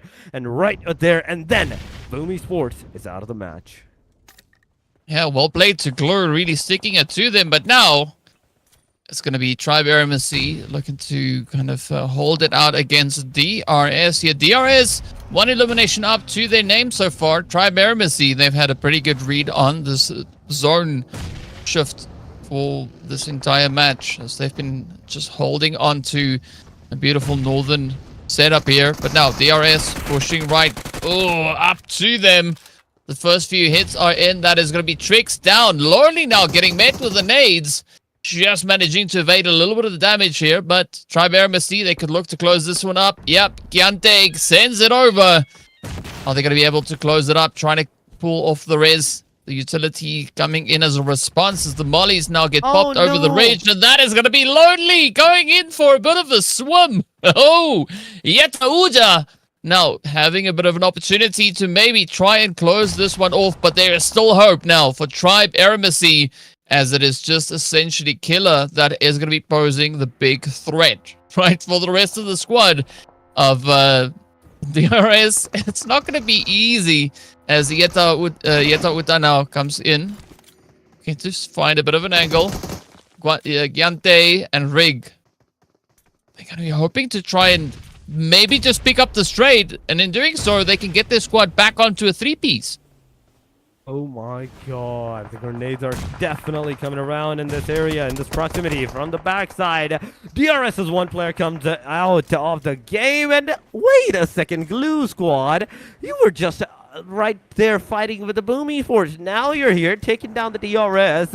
Glue Squad taking the fight against the team AEROMACY. The grenades are going over. You can see already 2 players with AEROMACY being down. Trix is the final hope, and there we go. Trix being eliminated. Giante also almost going to receive the damage from the grenade. The shots are coming in. Glue XKF getting that knock, getting that confirmation, but giving enough time to Trix to get that survival done, healing done, but nope, it's not going to work out. As Glue Squad, that's the 16th elimination that they're gonna have, potentially 17 elimination. Win of a chicken dinner is about to load. Gyro Sir is in the front proximity. He doesn't know that Glue Squad is giving that revive first before getting that engagement done. Gyro Sir, he's gonna stop here. He's instantly gonna be rammed down with that obliterative S12K, and it's over. 17 elimination to the team that was almost at the verge of elimination at one point in time into the very end stages. I mean, what a play that was, though. Glue Squad coming out of nowhere. They almost look like the Power Rangers if you look at these outfits. I mean, hey, right? Red, blue, Power to them yellow. because they really brought in the heat in this game. Of course, we did see them drop all the way on that far western side, close to essentially the Georgia Bull crate area, right? The container yard. And then coming through with the rotations, pushing the envelope, continuing to keep that pressure up and timing the execution to perfection. Of course, it is going to be KF coming through with a glorious 9 eliminations, taking the MVP here for game number 2. What a performance. What a performance it is.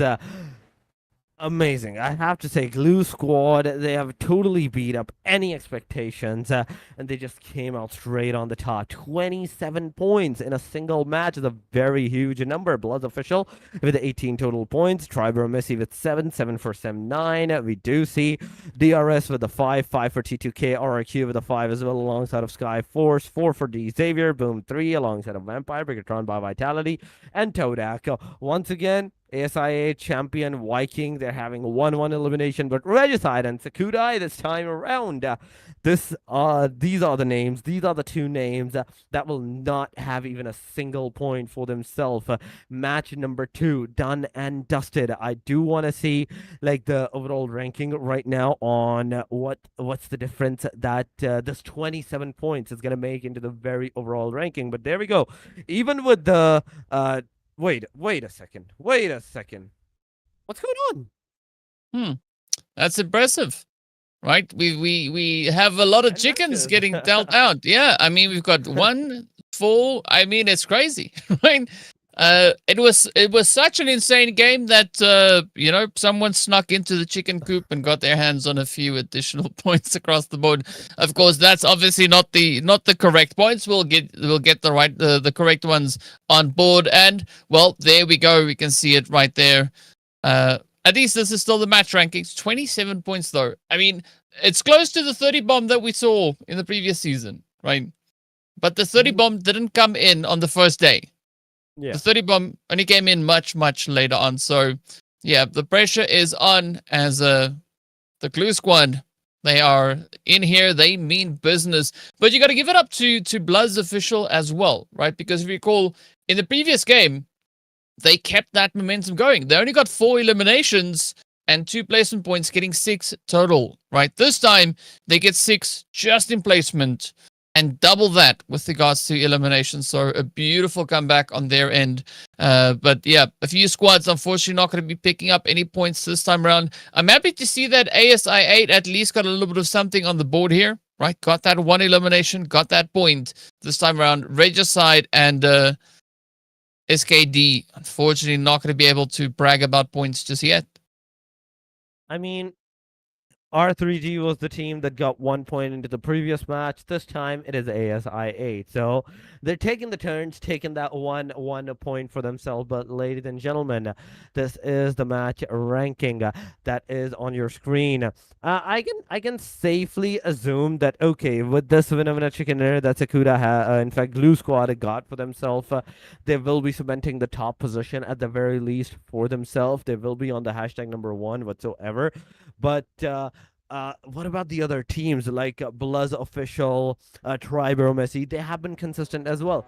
What kind of a placement are they going to have? What kind of placements are they going to be on into the overall ranking? But yes, DK, this was the match #2 that just got finished off in a short while. But now it is Miramar again. Once again, we started with the Miramar. The second Miramar is about to occur. Yep, it's almost going to be time to go with that yet again. But yep, just looking at the points overall, I think Glue Squad are sitting, I think, potentially on 31 points. That is, of course, if you add 27 to 4, that amounts to 31. So that is going to be what pole position is worth. Yeah, I don't know where the rest are, right? I can't do that much math this quickly, so we'll find out once we have it be official on screen as well. But of course, we're just waiting to see what those points are to get the exact numbers.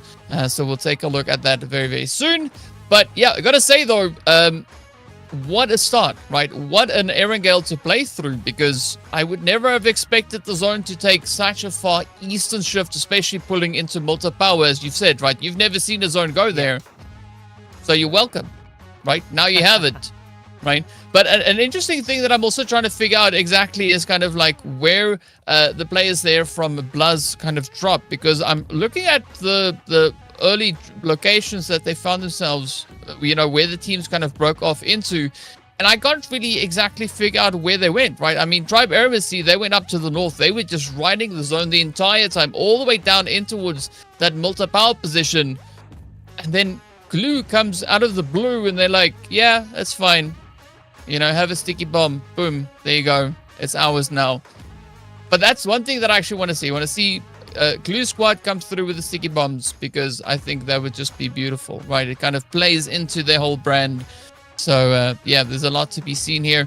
But interesting thing, though, the teams that were performing like absolute monsters in the previous season, especially coming into the grand finals, I think they're holding back a little bit, right? Because we're not seeing as insane plays. Yes, they are pretty good at taking the engagements, but there's not a lot of good results coming through from those, right? Like, they get involved, they find the plays, they find the angles, and then it's kind of like, yeah, it's okay. We'll continue a little bit later on. So I think it gives these teams that are new to the season kind of, you know, it gives them a bit of a morale boost, because they're like, oh yeah, look at us go.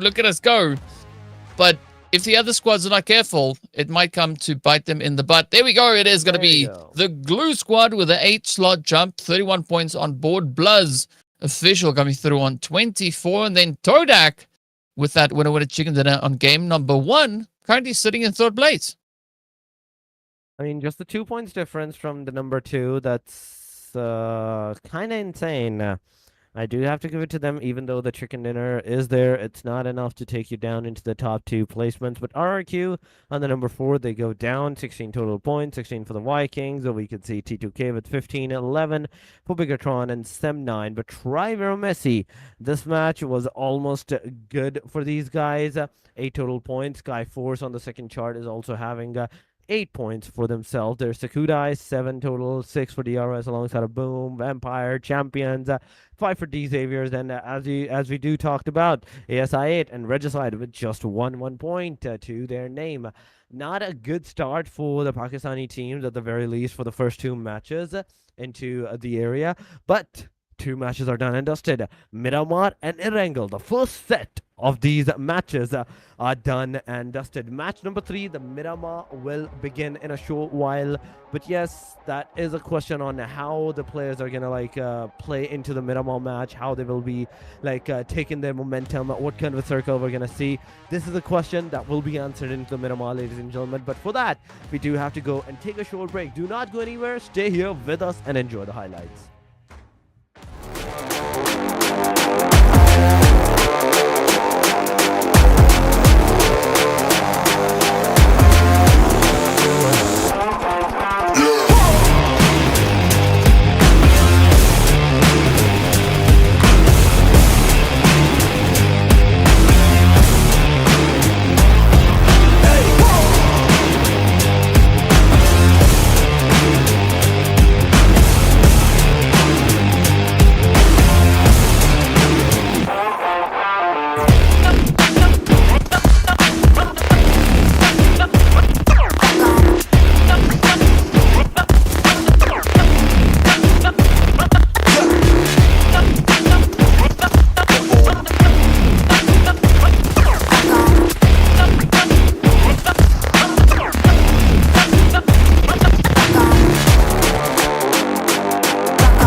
Ladies and gentlemen, welcome back. We're getting ready for game number next, match 3. We're getting ready to hop into the desert. We've seen one Miramar.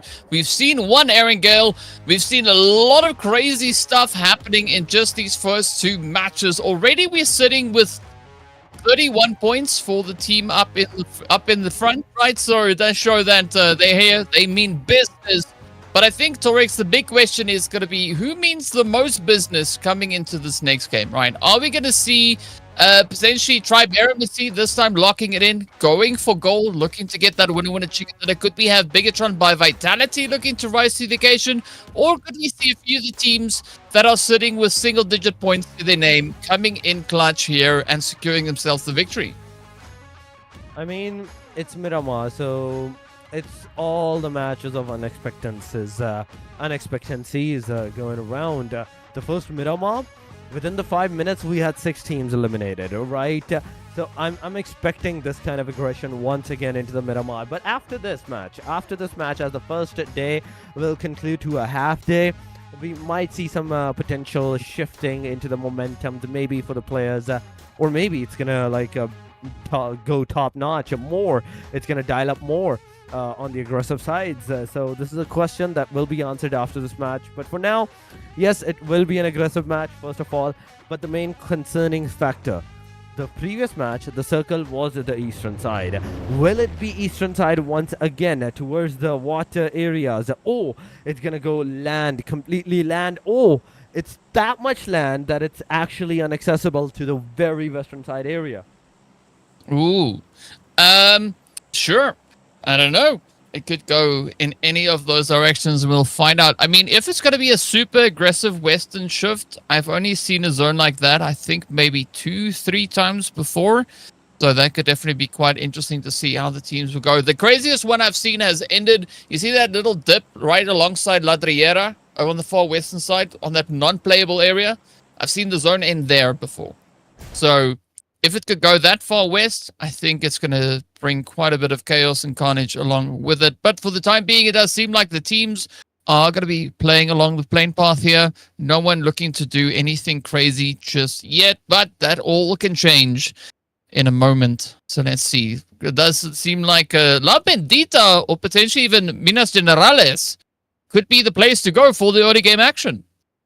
I mean, it's only going to take a moment. It's only going to take a spark to ignite the fire between the teams. ASI 8 going south, maybe towards the Los Leones, but no, okay, they stopped there. They stopped at the Minas Generales. There is also Boom Esports still on the parachute, trying to glide up, but the circle's going to go south. Not too much south, not too much north, okay, not even in the center, a little bit tilt to the south side. Now DRS, once again, it is a fight between these two teams. We saw it into the first Miramar, and once again we are seeing the DRS taking the fight against the team Vikings at this point in time, as 2 players of the team DRS gets knocked down. The Mini 14 is actually mark its way. It's a knockdown right there and then. 1 versus 1 it is, ladies and gentlemen, but Kilo YT is making absolutely sure that whatever he's doing with the knockouts, he's finally pushing in with the elimination numbers, the confirmations going around. Kilo YT, it's a back and forth going around. Jump fire, a good shot, 11 bullets, 3 bullets more, 4 in the S12K. You have to get that connection. He does get that connection. Now only 2 bullets remain. Reload, back to the 4. It's a 1 versus 1 going on. UMP 45, but Thompson with only 3 bullets right there. 30 in the chamber. Once again, it is a flashbang. The player cannot see for whatsoever. The S12K still getting connected. There we go. Viking Esports out of the match at DRS. Killer YT. A 1v4. He does. I mean, who would have thought, right? You would you would think that the Vikings could get the jump with the opponent not being able to see, but turns out that's not the thing, right? DRS bringing in the heat. Yeah, big ups to them. But speaking about the big ups, now we are going to be looking over towards the players here from RRQ as they find themselves patiently awaiting the opportunity to rush on forward. Hacienda del Patron seems to be the hot spot to play at here. DRS, they're going to have to get themselves patched real quick Because RRQ, once they find this opportunity, once they find this opening, it is going to be go time. We do see a few more players coming in the feed there as well. The players from XAVIER finding Sekodai. So, yep, it is action, action, action all over the place. Try Miramar. Nobody here to contest them. All the way in towards, I believe that is La Cobreria. Now, Sekodai holding it nice and steady up in towards El Pozo. XAVIER having 3 players up towards the north. We can see Lamborghini over towards a slightly more southern positioning. So that 3-1 split is going to try and award them a little bit more information. But XAVIER now playing for the positioning, right? Taking 2 players, going elsewhere. They're just leaving. They're like, yeah, it's fine. Something will happen soon enough. Well, Lamborghini is going to be trying to rather fill themselves up, holding a nice and steady bit of Overwatch. I mean, that's the thing. Miramar, the one that we were expecting that's going to go very on the aggressive side, is not going aggressive. In fact, this Miramar is going very passive for this time at the very least. XAVIER so far on our screen at the corner of the circle. Stage number 1 is yet to close down within the 4 minutes marker, but 259 meters outside of the circle, they are close to the proximity of Sakudai. The Kid of YT alongside of Yeta Uta is being knocked down by the team RRQ. No God, beauty. Now Cyclone, he's the only guy that's remaining in the game. The Thompson, it's making connections, a lot of them. He's a lot low on the HP side. Even the jump fires are not getting the shot connected. But whoa, RRQ 1897. He is in fact. Okay, for a second I was saying for just on my side, but his name is actually Yeah, amazing. I mean, if you put all of them together, it's just one big O, right? But I want to play that was RRQ with a beautiful play there against the side of DRS, ending the match there for them. At least DRS going out here with 4 eliminations. Now, it's going to be Sekodai looking for their opportunity as, yeah, they're just making their way through here.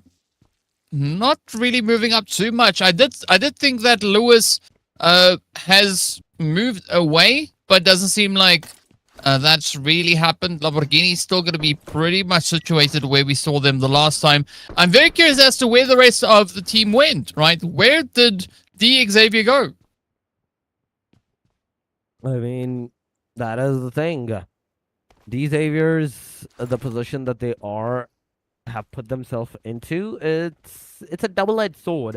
Yes, you're holding too much, you can secure those eliminations for yourself, but at the same time, staying for too long here also means that you're going to lose some of that vital HP, maybe even in the small chunks right now. It's still going to do some of the damage that you're going to be forced to use those bandages, those healings for yourself at one point in time, and maybe not going to be able to secure those numbers, but you can see TODAK into the kill feed.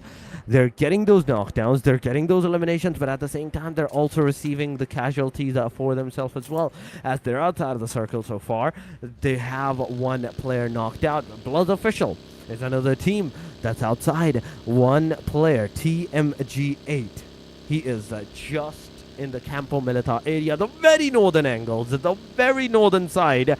So almost like 1300 meters, 1400 meters maybe. He still needs to move inside of that circle, but BLUZZ officials are okay. He's 700 meters away. 1 minute only, and the first stage will close on. I'd say a good thing for this match is that even within the 8 minutes marker, we still have like 16 teams alive into the game. Even with trio, duos into the proximities, the team is still a team. There is a slight chance, there is a possibility that player can survive till the top 5, maybe the top 4, and secure some decent number of points for the teams. But ASI so far on our screen at the Los Leones area outskirts, I don't know what they're doing. 2 players going forward, 2 players going into the back. They're just changing directions and trying to find out, maybe waiting for the circle to first occur, and then deciding on that where the circle is going to head out. They will choose which placements they're going to hold on. It's an interesting strategy that they are looking to play at here. XAVIER, I'm pretty sure that they've sent at least 2 of their players up in towards the zone. In the meantime, it is going to be RRQ looking to heat things up. It is going to be Skyforce right here alongside with them. And of course, here we get to take a look at where this next phase is going to be taking us. It does shift ever so slightly up in towards the power grid region. So this is going to be putting quite a bit of pressure, I think, especially towards the eastern side of zone. As we can see, a big concentration of teams now looking to rotate up exactly from there. So who will be the one to reign supreme here? I think BIGETRON by Vitality, they have a golden opportunity to really try and lock down that plateau that they find themselves on. And that could also present quite a bit of leverage. Now, RRQ, though, they lock it up on the north. The Skyforce are going to be the next team down. But, of course, RRQ now gets rushed as the hits continue to roll on in here. And you got to say, this is exactly what we want to see, right? Nuga trying to see if they can get that res, pull it off before the rest of the squad now gets wiped on down. BIGETRON by Vitality going to be looking to strike while the iron is hot as they look to lay into that. And in doing so, actually pushing RRQ away. I mean, I'm loving this. I'm loving that the fight's happening. The players are deciding to move into the backlines as well. And at the same time, they're disengaging from the fight, one fight to another. That will mean that they will be given the sound cues to maybe a different team that might come into the surrounding areas to do a third party into the proximity. But T2K so far on our screen against the team Boom Esports, the grenade is being cooked from both parties. 2 seconds, 1 second, the grenade is going to be thrown. Boom Esports he's going to receive a lot of damage. He needs to heal himself right here and now, but the grenade is going to mark its elimination. Boom Esports, hashtag number 15 in fact, and they are out of the match. 4 eliminations without a casualties. T2K, a great start, but XAVIER versus R3G. 3 players of the R3G gets absolutely decimated right there and then. R3G is absolutely down to the last guy, but what will that last guy do? This is the big question. R3G, Levi's from the DX, he's making sure that he comes in, gets that elimination, confirms it up, and R3G now surviving with just the solo player. We do have to see where they're going to head out and which placement are they going to go on. Well, we'll find out pretty soon. But for XAVIER, things are looking a little bit better now. Meanwhile, TODAK holding on to San Martin. Ooh, that's going to be an interesting spot to rotate out of. BLUZZ official now finding Nuga. Down goes the first. Will BLUZZ be able to close this one off as RRQ now finds themselves in quite a bit of a predicament?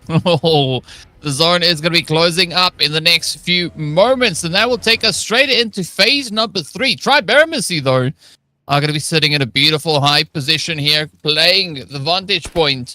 T2K also going to be looking to push up the edge of that zone, but here we go. The next phase takes us back up into power grid. So BIGETRON by Vitality will have to backtrack quite a bit to get themselves back in contention here. I mean, that's the thing. That is the thing. They have to make a really big jump to get themselves back into the circle or into any kind of decent number of fights. But you can see Glue Squad at the very western side corner, close to the Champions Esports, whereas the Champions, 1 player is outside of the circle. The rest of the 3, they're close to the proximity of the DX, the XAVIERs. The fight will definitely occur, maybe in a short while, but Blue Squad, they're like, okay, we're not going to take the fight. They are definitely not in any way trying to make any kind of contestations for themselves with BIGETRON at the eastern corner. You can see them versus ASI8 versus T2K. The fight's happening. The shots are definitely commencing up. T2K is potentially down to the last 2 guys, and if it has 1 guy, Igneous is actually pushing back to the BTR angle. You can see 1 player, Ruled OG, he's not even moving an inch. He's barely budging from his location. But Igneous, I want to see what he's going to be able to do, what he's capable of. Is he going to be able to eliminate some of the players of the, at least BTR, get them into the casualties situation or not? As Casanova, he's also moving back to his own team members to get that revival done. You can see into the mini screen, you can see Igneous throwing the grenades, trying to make any kind of connectivity upon all the players, but no connectivity, ladies and gentlemen. The connectivities are not happening. BTR on the other side taking down another player of the team ASI8. Now it's a rush from ASI8. BTR losing a player, potentially leaving them down to the very last guy from this point onward, as if Arenale is the solo hope, the only hope, is going to be absolutely decimated from ASI8's hand. and giving them a chance to get all of their players that revived back on. Well, let's see whether or not there is going to be that opportunity to bounce back. ASA8, this could be that ticket that they've been waiting for, the opportunity to secure the plays, to secure the angles. The Blue still eating away at those health bars. Now, it is going to be Sekudai looking pretty golden up in towards center zone. RRQ still having a little bit of a foothold in this match. The numbers, of course, not really in their favor. Vampire Esports, though, they're going to be looking to rise on up. But, I mean, AEROMACY, they find themselves in quite a bit of a position here, right? Coming up alongside Sem9 and then the players there from XAVIER. So, got to be very careful as to how you lock in that rotation. Champion Esports also not going to be trying to test their mettle as they look to get this party underway. The XAVIER, though, not going to be too phased just yet. So I think for Champions, if they want some points on board, this is what they're going to have to do. They're going to have to try and take down the side of the XAVIER here.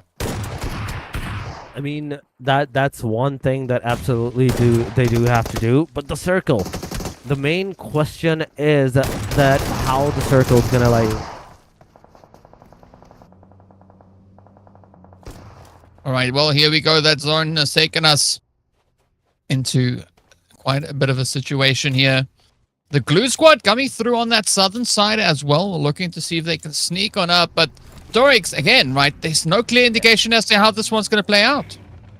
I mean, it can go at any direction in point in time. We can see the bottom line teams, they're surviving at one point in time right now in this proximity. R3G is potentially with a solo player. Vampire Esports, for some reason, they're at the very bottom as well. But AEROMACY versus DX, in fact, XAVIER's, the fight's gonna happen, and it's gonna happen outside of the circle. So it's Sem9, Team AEROMACY into the proximity, and there's also XAVIER's into the area that got into the fight. So it's not just 1, 2, 3 different teams. It's a multiple teams into the areas. It's multiple teams into the vicinity. R3G Roshan gets eliminated, but Sakudai, the grenade there will also go in. Frank's managing to get a knockdown onto the backline. He sees Rosemary. The sprays are going, but Rosemary instantly do a very big brain move. Gets into the car and just reverse that car whatsoever. Down the slope, get the momentum. The grenade goes up. Not any connection. Tricks. It's a solo guy. Tricks, but Sem9, they barely managed to scoff out of this tussle unscathed. But now, high YQ, let's see if he's going to be able to heal himself in the meanwhile and get that revival done as well. Because in a short while, in maybe 2-3 seconds, that circle, that smoke, in fact, is going to deplete out. The grenade, the damage, the absolutely anything to be thrown at player. It can be like absolutely phenomenal and can get that elimination from the side of TODAK towards that angle. But Perajin, he's one of the guy against TODAK that got knocked out. 8 elimination. TODAK is once again in Miramar doing a wonderful job. First Miramar was their name, was for these guys, and once again the chances, the amount of aggression that these guys are showing with the potential of elimination that these guys have. Okay, it is looking that, okay, TODAK may get the win of a chicken dinner, but I had to say that they get cursed. They get absolutely annihilated from that point with 8 elimination to their point. But XAVIER's 13 elimination, DK. Yeah, I mean, XAVIER, they're doing some pretty good work right here, as we did see that play coming on to the expense of DDK, or rather at the expense of DDK. But now another team could look to rise to the occasion, right? ASIA coming through with a bit of pressure as Casanova finds Lamborghini. Quick confirmation on that one is going to be 2504. Looking to just ride it out. Calm now, looking to apply the pressure here. They're pushing up, cooking the nades, getting ready for a bit of an application.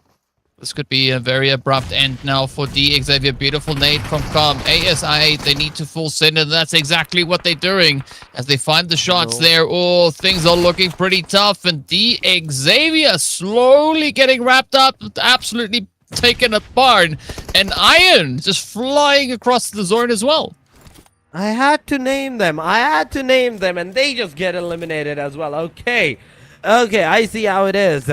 Next time, do not let me say the name of any other team doing good performance. But ASI, ladies and gentlemen, on our screen so far with the 10 elimination. All the 4 players remaining. Top 5 it is. 14 players are remaining into the game. Glue Squad, they're still surviving. A team that got a very amazing points, 27 in a single match of Arenale.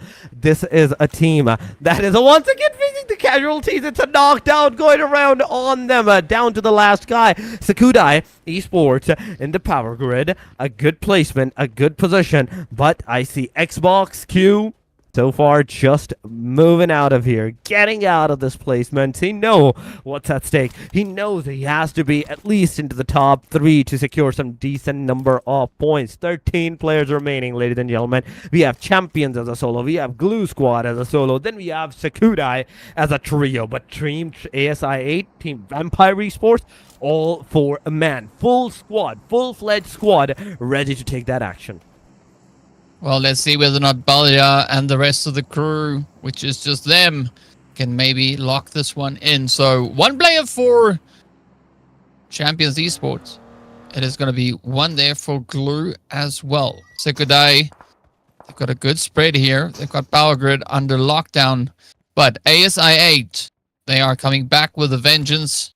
4 players, 10 eliminations. This could be them now looking to rise out of the fire. Now, Sakudai, just doing a lot of scouting here. Trying to keep their heads on a swivel. Don't want to get surprised just yet. But as we know, Sakudai could also do with a few additional points here as well, right? I mean, everybody is going to be pretty happy with points, right? No one is going to say no to that. So Sakudai, of course, starting this match off all the way in 11th place with 7 points up. So far, been only able to find themselves 1. They are going to be capitalizing on placement points. But to make this one count, they will need to secure every additional elimination that they can find here. So maybe this could be exactly that opportunity for them. Meanwhile, ASI 8, I mean, they started the match with 1, right? They had 1 point on board. Now they took that 1 and they added a 0 to the end, right? Just rounding it off, making sure that they come in and really contest the players up on that first page of the standings. Now, baby, the rest of the team not going to be looking to make any crazy major upsets just yet. Waiting to see where this next phase will be taking us. But Casanova, yeah, looking to extend that reach as they sneak up. Vampires just ahead of them. But I think, Torix, this is where you got to be very, very careful, right? Because if you can see the opponent, there's a good chance the rest of their squad can see you as well. I mean, I don't know what to say at this point. The amount of circle, the radius that I'm seeing, and the amount of teams in the circle, it's kind of very... it's bogging me. It's bugging me at this point. A while ago at the start where the things should have been aggressive, it was a really, really like slow pace. But now we're in the stage number 6 and already we're down to almost the end of our game number 3. Casanova now trying to shoot down the Vampires Esports player. 1 player of the Vampires down. The second one also goes down as well. Glue Squad gets eliminated. Casanova comes into the play, makes a 1 versus 2 right there, and then it's a 1 versus 3 and he makes it up. A 14 elimination, but Casanova right after that elimination on Vampire Esports, the potential contenders. The team ASI8 is also going to lose 1 of their players. Casanova is right now knocked out. 8 eliminations. Someone needs to get this guy up and running once again, back on his feet, because he is the guy that has been aggressing the most with the most elimination to his number. Yeah, I mean, Casanova doing amazing work right here, but they still have 2 other squads to go up against. 4 players standing between ASI8 and a potential winner chicken dinner. So the pressure is going to be on here. Let's see if Notzu can maybe get a little bit of magic happening over here. Iron, of course, just doing a little bit of due diligence, making sure that there's no surprises coming through from the Shacks. But unfortunately for Iron, they've not yet spotted BLUZZ just here on the edge. Of course, they're just peeking over the ridge. Iron receives the reinforcements. This could potentially be the end of Champions Esports for this game. Utility starting to rain on down. A little bit of damage making its way in here. Oh, yep, there we go. It is going to be yet another casualty working in favor of ASI8. 15 eliminations. They are going to be looking to finish this one off with a bang. Now, 3 players still to go. It's going to be Sakudai, they've been very, very quiet this entire match, right? Just one elimination. They are going to be capitalizing on placement, but that's not really a strong play here. I love what ASI8 are doing. 4 players strong, 15 eliminations. They could make it 18. 18 can be the number with the winner chicken dinner, meaning we'll have our another highest elimination number. Last it was 27, now it will be 28 if ASI8 manages to secure the chicken dinner with all of the elimination of Sakura Esports. But ASI8 baby so far, aka Crypto, he is in the front lines with the smoke giving out his location, potential location, but Calm is being very calm at one corner of this warehouse, trying to find out where the Sakura Esports players are. The grenade is being thrown. It's not going to be enough to even get inside that warehouse. You have to move forward. You have to push forward. And moving forward, pushing forward will kind of mean that Sakura, you're going to be in an absolute advantageous position. You can easily take at least one player, maybe get him finished off at one point in time, but it's all up to Calm. If Calm is going to be able to like get a single knockdown on Sakurai, that will instantly mean a rush from ASI8 all the way to Sakurai, and that will be enough. That is going to be enough. It will all be it at that point in time. But we're waiting for the circle. So far ASI8 have to move in this circle, going straight up into the forward side. It will be like a very difficult situation for them to not get shot.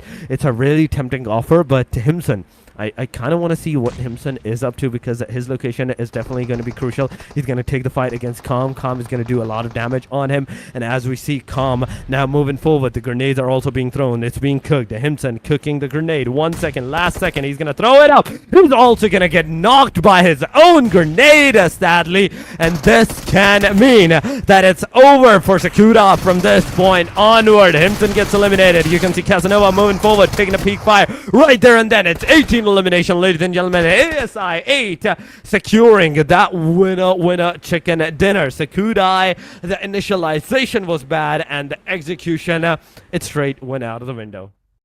I mean, you got to give it up to ASI8, right? They decided that this was the match, that they are going to come back with an absolute vengeance. And boy, oh boy, did they do a phenomenal job finishing beautifully here. Of course, you can see the lineup there, but Casanova coming through with a really strong performance here. I mean, the elimination count was just up there, right? So not much that you can fault here for ASI8, and this is exactly what we love to see come through. But yeah, we are going to be heading into those points. An interesting shift in the dynamic, right? ASI8, this zone just went right in their favor. Casanova finishing with double digits, coming in with 11 eliminations and almost 1100 damage to back that one up. I mean, yep, gotta love it. Out of 18, this guy, the single guy, manages to secure 11 elimination. The rest of the team got 7, but the 1074 damage indicates that he somehow maybe have secured some knockouts to his own name as well, but a decent number of placement, decent number of elimination, and a very great overall total points in this match. 28, judging the last match's 1 point, that's 29 points. Still not going to be enough for the top number 1. XAVIER, 16 total points. TODAK with 9, RQ with the 8, 7 for Sakurai, Champions with the 7, alongside Vampire with the 5, T2K also 5, DRS with just a 4, 3 for Glue, Sem 9. In fact, just for Glue, Sem 9 and BIGETRON is going to have 2 total points for themselves, but AEROMACY, BLUZZ, Skyforce, Viking, 1, 1, 1, 1, but Regicide and Boom with the donuts, with the zeros. They were the one that couldn't get the points for themselves, but even with the not a very great performance, Glue Squad is still going to be on the very top at 34 total points.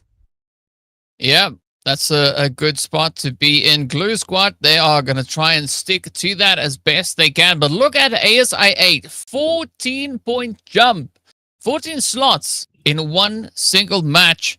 I don't think we are going to be seeing much more of these kinds of plays coming through here, as of course we know the overall rankings, once we get to that second page, is going to start to tighten up as well. But yeah, there's currently not a lot really separating these squads, right? 3 points between first and second, 3 points 2 points rather, between second and third. And then, of course, 4 as we move on to the next slot. Then 1, then 3, then 1, then 3, then 3. Right? This could all change up in one game. So there's still a bit of competition, especially, I would say, on this first page. But I think the second page is going to be where it's at as we now take a look at that. It is 13 points to close us off right at the top of the board. And, yep, that's it, right? Champion, Sem9, BIGETRON by Vitality. They have an easy entry into that top page if they have a beautiful game number 4. I mean, that is the thing. If they do have a good number 4 game, they can definitely come back into the number, first shot. Sem9 is also going to lose a lot of placement. 3 from number 1 to number 2. BIGETRON by Vitality. They were into the previous match onto the first shot as well. But Vampire Esports, it's a plus for them. They definitely managed to secure one more placement for themselves. DRS is going to lose to their 6th placement, lost for Tribe, AEROMACY, Skyforce with 6 placements lost as well. Then we have Boom Esports with 4 placement lost, 6, and Regicide with still that 1 point for themselves into the overall ranking. That's the halfway point, ladies and gentlemen. This is the half day concluded, but with Miramar being taken first at the very start by the team. Then we, I think it was TODAK. TODAK was the name with 9 elimination. Then we have Glue Squad with 17 in fact elimination. Then ASI8 with 18 elimination into the match.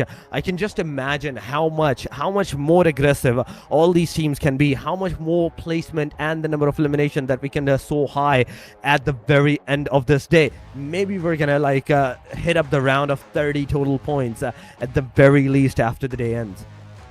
I mean, based on what we've been seeing so far, it makes sense, right? As you said, we had 9 eliminations, 17, now 18. So it makes sense. 30 should be the next game, right? That's just what we'll have to see. But it's not going to be an easy one for these teams to accomplish. So excited to see who will be the one to drop that 30 bomb on us. And of course, before we find out, we are going to be heading into a quick break. So be sure to stay tuned and we'll see you right back on the other side.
ladies and gentlemen, welcome back. Of course, we're getting ready to move into the second half of the day. You're on the desk with myself, DK, and not Tarix anymore. It's now Aladdin. Aladdin, how you doing? Thank you so much for having me once again. I'm doing great, and it's Torix after the plastic surgery, you can say that. But yes, we have to head straight back into the action. Once again, it's Loma Asia Showdown Season 3, and we have best of the best teams competing. But man, oh man, that was a great match by Team ASXide. In the previous game, we saw 19 elimination numbers match, and ASXide, once again, they're telling us that they have some brilliant, skillful players in their team. Yeah, I mean, they're not going to be backing off, but I also like what XAVIER were doing, right? Also securing themselves a very strong finish in this game. So the overall standing is still pretty contentious, as we've seen. But as you've mentioned, right, we are going to get ready to move into that next match. Of course, we are going to be heading straight back into Arenale. And I'm curious as to who's going to be looking to rise to the occasion, because we've seen a few contenders now stepping up to that. Of course, the last match took us all the way over towards Malta Power, so that does make things quite sticky, right? Of course, the players there from the Glue Squad were the one to secure themselves the victory there with 17 eliminations. But apparently, hopefully, according to the trend that we've been seeing coming over the past 2 games, the next match should hopefully be the 30 bomb that will get dropped on us here. I don't quite know who could be the takers for that. Well, to be very honest, a 30 bomb is going to be very difficult now that we have Team ASXide coming up and trying their level best to get those elimination numbers. But side by side, we forgot to mention one team, and that is definitely Team Dingoes, because the way they played, I'm talking about DX, they had 14 elimination numbers alongside those 18 by ASXide. You know, whenever there's one team who gets some extraordinary points, it gets difficult for all the other teams to get good numbers. But Dingoes still managing to get 14 points. It clearly tells us that this lobby and specific teams, if we talk about them, they will not settle down so easily. But let's move ahead towards the next match. It's going to be played on the map of Arenale. Talk about the flight path. It starts from the northeastern side and a bit more corner towards that eastern side. Teams will definitely face some difficulties if they try to move towards that Giorgio Hospital, Gatkar, maybe the quarry side. On the other side, the circle, the first shift is definitely going to be most important factor. Yeah, I have to agree with you on that. So curious as to where exactly it is going to be taking us. We've seen a few different positions now being played out here. Hopefully for the teams, they're not going to go back onto the east, but we'll have that be an answer really quickly. A decent spread as the teams are starting to make their way on down. Not necessarily seeing any potential hot drops coming through.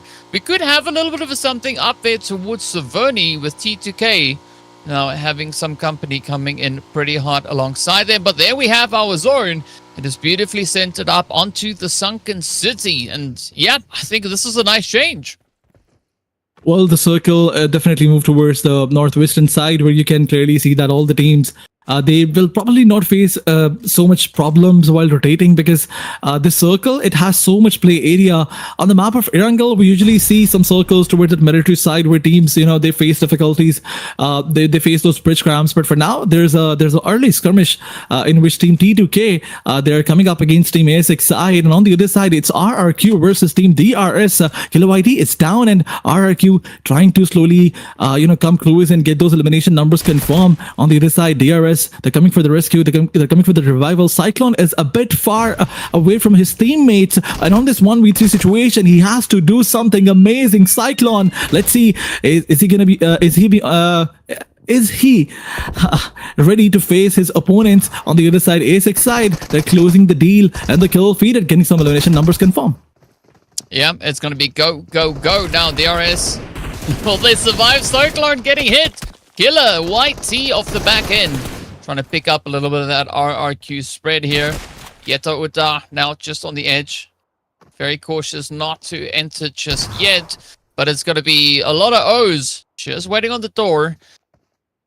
Will we see that play though? Nuga, beautiful flashbang. This is going to be go time. And there we have it. Execution style coming through from RRQ. DRS down to a solo. Killer YT now essentially opting to come through just on the offside here. It's a 2v1. This could be the showdown for DRS now to secure the points on the board. They've been showing quite a bit of aggression already so far here today. But will they be able to lock it in? The res is going to come through here. Now as RRQ is back up on a 3-piece, the Killer White team really needs to keep their head on the swivel. Angles just on the side, but RRQ managing to just keep out of harm's way, and with that, clear it up. DRS will have to pack their bags and head right back into the lobby. Yeah, absolutely. I mean, DRS playing in a early on fight and then playing in a split definitely hurts them. And now they're eliminated. On the other side, it's Team ASX side versus T2K. T2K slowly and steadily, they're losing their players. And ASX side, they're closing in. I mean, probably the same mistake was made here by T2K that we saw Team DRS doing. Playing in an early fight, it requires a lot of coordination, and side by side, you have to stick together. It's a 4v4 fight, not a 1v4. You don't have to, believe in those heroics and try to go all in. Casanova, he's AFK. He's offline. And maybe that's the reason why ASI is not pushing forward. 2 eliminations confirmed, both in the backpack of Casanova, and now he's online, I guess. He's back. And once again, ASI will try to push forward, but R3G, they're waiting. They're trying to, gatekeep this area. Whoever wins this fight and tries to leave, they will probably face Team R3G, because R3G is now showing that interest in this fight. Once again, ASX side, now that Casanova is back, they are slowly and steadily closing up with those grenades. Well, let's see if T2K can hold their own here.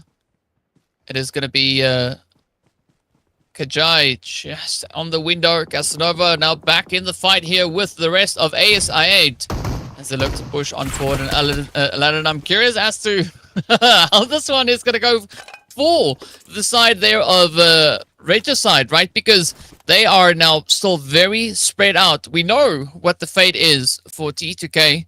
ASI8, of course, now just sweeping the floor there with them. But still, there is an opportunity here for Regicide to come in. As you can see, beautiful angle here from Roshan. Up onto Casanova. The knock is there. The confirmation almost in. But the rest of I8 now need to react really quickly if they want to keep Casanova in this fight. I think Casanova was eliminated because Roshan did not just take him down, he eliminated him as well. And that's how you get third-partied. These are the disadvantage of fighting in a drop clash. All the other teams who are maybe looting close by, they will just know. They will look at the map feed of one match, and then in the other match, they will just try to close in and get their fair share in those elimination numbers. But Skyforce in a rotation fight up against TODAK Gaming. Some trades are going back and forth, and Skyforce, they have 2 of the players eliminated, but Riley takes that leap of faith. He was out in the open, getting shot from 2 different sides, yet he managed to stand, and then he took 1 player down. TODAK Gaming, now they're falling back. They are not showing any interest to revive their teammates because they probably have a wrong clue about their opponents. They have no idea. Do they have any idea that it was a 2v2 situation? They could have, come back and try to revive their teammate. Sanjay gets the first elimination number confirmed, but TODAK Gaming, they left their player to bleed out. Skyforce, they got 1 elimination number, but we can't say, even if they confirm this one too, it's not a good start. I mean, giving your 2 players away after confirming 2 elimination numbers, not a good trade. Yeah, it's a pretty tough ground to try and make much of a stand on. But speaking about ground though, EROMACY, they've covered quite a bit of ground looking to get themselves situated. And I think this compound that they're moving into is usually quite contested. You can see also vampires just there over towards that northern side. So RRQ, the pressure is going to be on to see if they could maybe sneak in a bit of that third party play. Skyforce just holding on the edge. 2 players up. 2 eliminations to their name. Sanchir now quickly just grabbing a bit of loot before getting ready to move. But I like that read coming through from RQ. That could definitely buy them quite a bit of an opportunity. Meanwhile, EROMACY, they're about to get encircled by Vampire Esports as they now start to descend down upon the compound. Absolutely, Vampire Esports, they have to get indulged into this fight as soon as possible because the hill that they are trying to hold on, that's the worst hill in this area, because a lot of teams will try to raid from this area. They will get their angles on this team, specifically Vampire Esports will probably face a lot of third parties. They do not have to hold this. I hope that the IGL of this team is aware. This is one of those cursed hills which you cannot hold whenever the circle is, on on towards that area. But wait a second. For now, Team Skyforce is getting indulged into another fight. This time around, RRQ is in front of them. I mean, how are they managing to pick those players who are already like? How are they managing to find those teams who already eliminated the 2 or 3 players? That is something insane. But wait a second, Riley pushes forward, but he gets eliminated. A beautiful grenade by RRQ's player shuts him down, and RRQ, after one drop clash fight that they won for themselves, they got 2 more elimination points, and now that counter is getting increased. But in all that process, they lost 1 player, which is definitely going to hurt them. On the other side, there's another team, this time around also from Nepal. It's Team Dai who is taking this fight, a close range condition where grenades are going all in. Some back and forth utility usage is being done by both the teams. And on the other side, if we look towards the circle, a southeastern shift, which will definitely reward teams to rotate inside.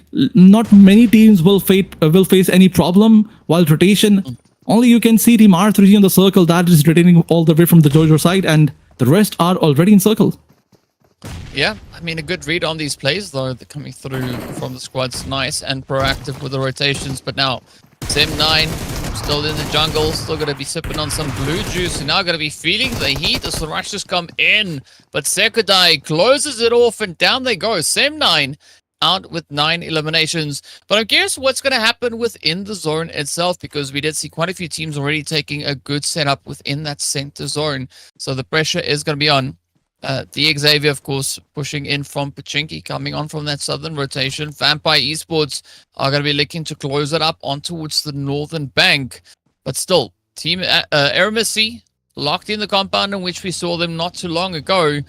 BLUZZ Esports official, though, taking a position over on towards the eastern side here of Sanok. They do have a little bit of company sharing this position here with them, so the pressure is going to be on them to see, can they hold their own? Are they going to look to get a little bit more daring, maybe push over onto the side here of Boom Esports, or will they just keep to themselves? I think maybe keeping to themselves could be a strategy, but it does seem like they are going to be testing Boom Esports.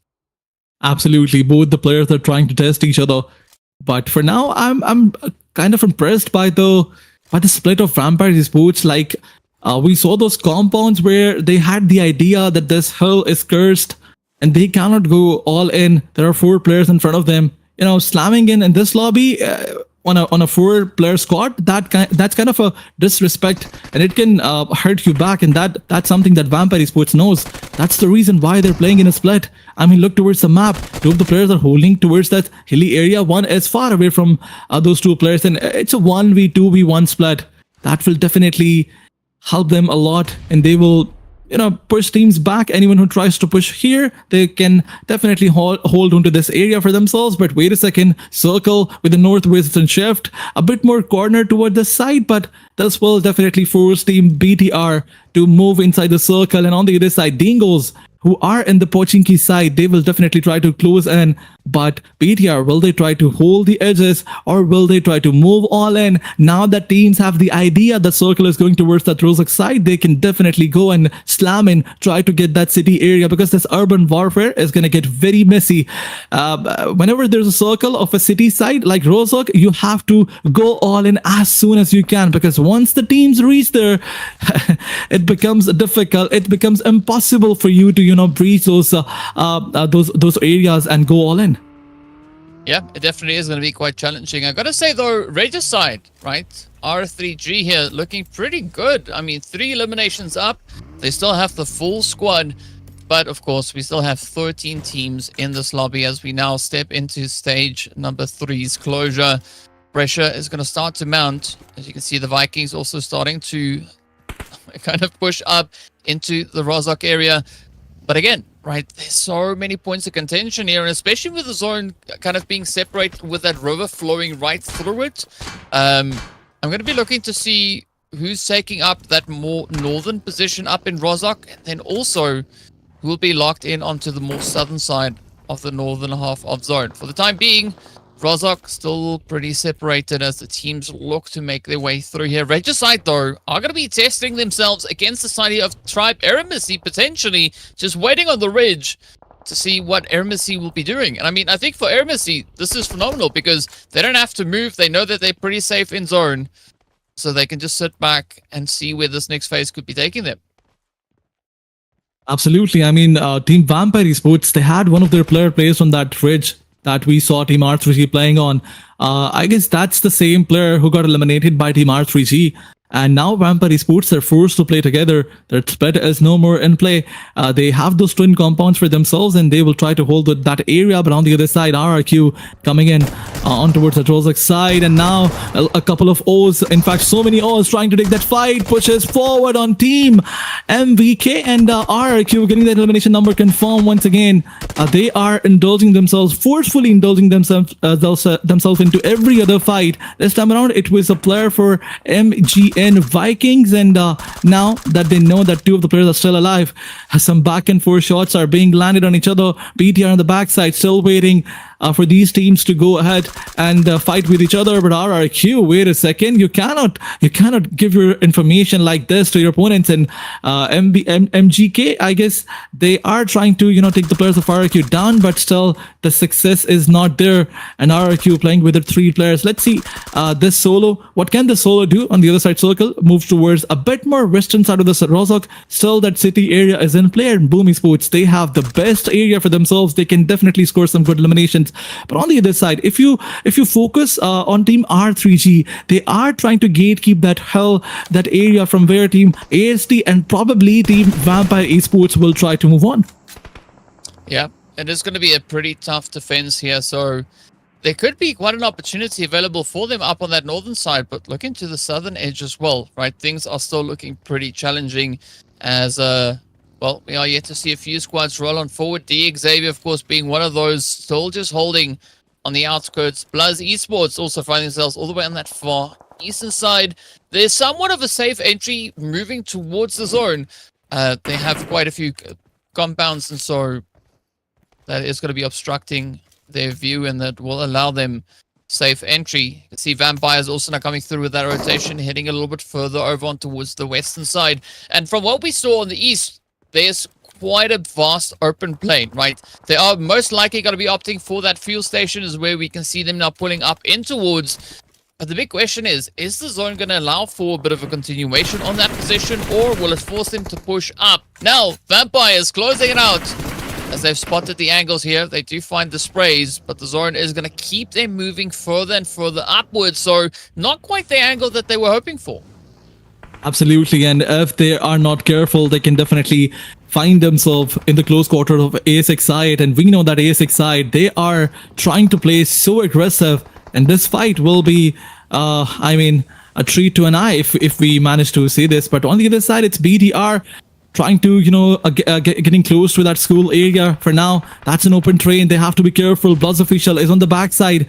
Smokes are being deployed. The virtual cover is placed, but once again, BLUZZ official, they're not being careful. How can you ignore a player who is playing inside a smoke area? But on the other side, Vampire Esports, as we were talking about this, they managed to find themselves into the crosshair of ASX side, and ASX side, they will not miss this time around. It's a 1v3 situation now. The last man standing of Vampire Esports will be forced to move forward. There's a blue zone on one side and Team ASX side on the other. He has no way to survive. But BTR, as they took one player down, they're going on a charge, they're going on a hunt, and this time around they will find the last man standing of BLUZZ official. They'll shut him down and get another elimination number confirmed. But wait a second, is there going to be any other team who will hear those gunshots and try to stab BTR or not? But BTR going for a revival. On the other side, this time Boom Esports is trying to get the perfect utilization of this area. They have the best area inside the circle for now.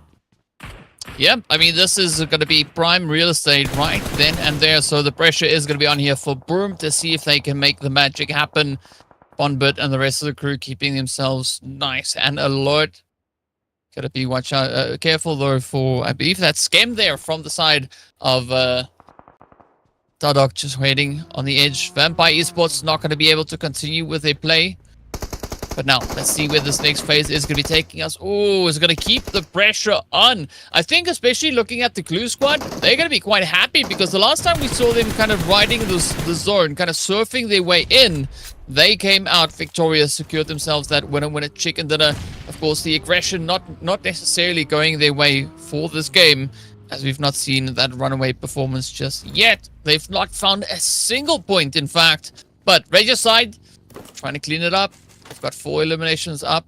Still a bit of a challenging rotation now to get up into this next stage, as will start closing through in the next 10 seconds or so. Tribe AEROMACY though, Aladdin, still very removed from the zone. Well, they are away from the zone, but you can see that there is an open terrain.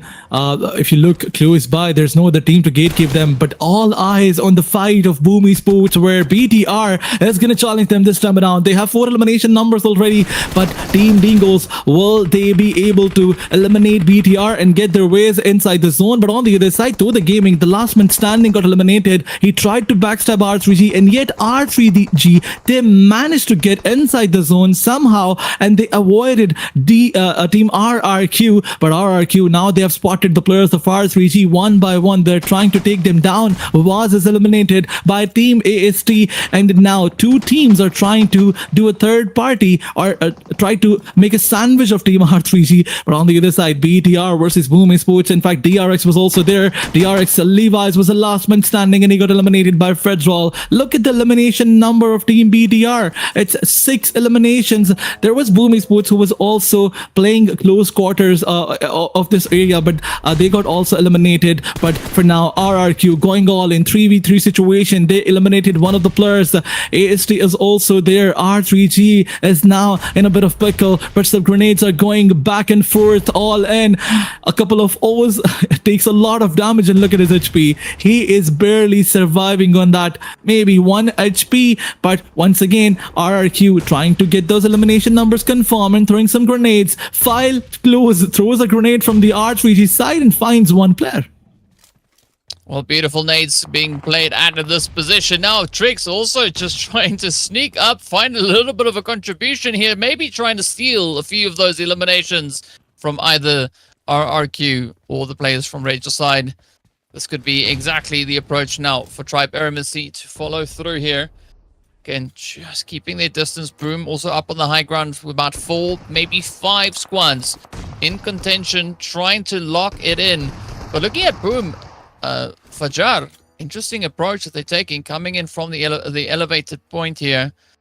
An easy nade could be the one to seal the fate here for Regicide, as Roshan is going to try and bring the team back on their feet. 8 eliminations up, so nothing to scoff at here, but it is going to be a full send as Tribe AEROMACY just sends it up, securing their first elimination. Took them 21 minutes, but here they are. As you can see, a lot of O's also being our dominator here, walking away with quite a bit of performance. But now, we are down to just 6 remaining teams, and the highest elimination count that we have currently on the board is going to be from the side of BTR. 6 elims, but they're feeling the heat, as we just saw Bumblebee getting dropped on down. Now, Tribe AEROMACY coming through from the north. Boom Esports, if they can lock this one in, they will have a very comfortable rotation back into the zone. Absolutely. Boom Esports, they have some compounds inside the zone, so that's the advantage that they have over any other team. But for now, AST, their entire focus is to, just maximize their loot, try to reset their heals, and then focus on a rotation that will take them inside the zone. But the problem is that they have MVK on one side, and then some of the players of Boom Esports are also gatekeeping them. So what is going to be their plan of action? They can definitely use that shore side and move inside the zone, but there is no cover inside the zone. Glue will be waiting for them. Glue, as well as they're also gatekeeping Team BTR on one side. BTR was trying to move inside the zone, and Glue Esports, they find 2 players. They got their 3rd elimination number confirmed, but BTR going for some revives out there. Now on their last 2 players, they had great elimination numbers, but the zone disadvantage, it got them. And once again, Glue, look at them. Look at their spread inside the zone. They are just making it difficult for everyone out there. But BTR, will they close in? Will they get somehow a cover or a good spot inside the zone? That's a big question, but the split of Glue Esports, it will definitely gonna hurt them. On the other side, Boom Esports, they got surprised by Superman. One of the players is down. ASD is also ready to charge on Team Boom Esports, but some trades are going back and forth on both the side. Boom Esports now coming for a retaliation. One knockout on MVK side, and Boom Esports will definitely regroup towards this compound. And the good thing is this compound has the zone, and Boom Esports, they have a heighted area as well.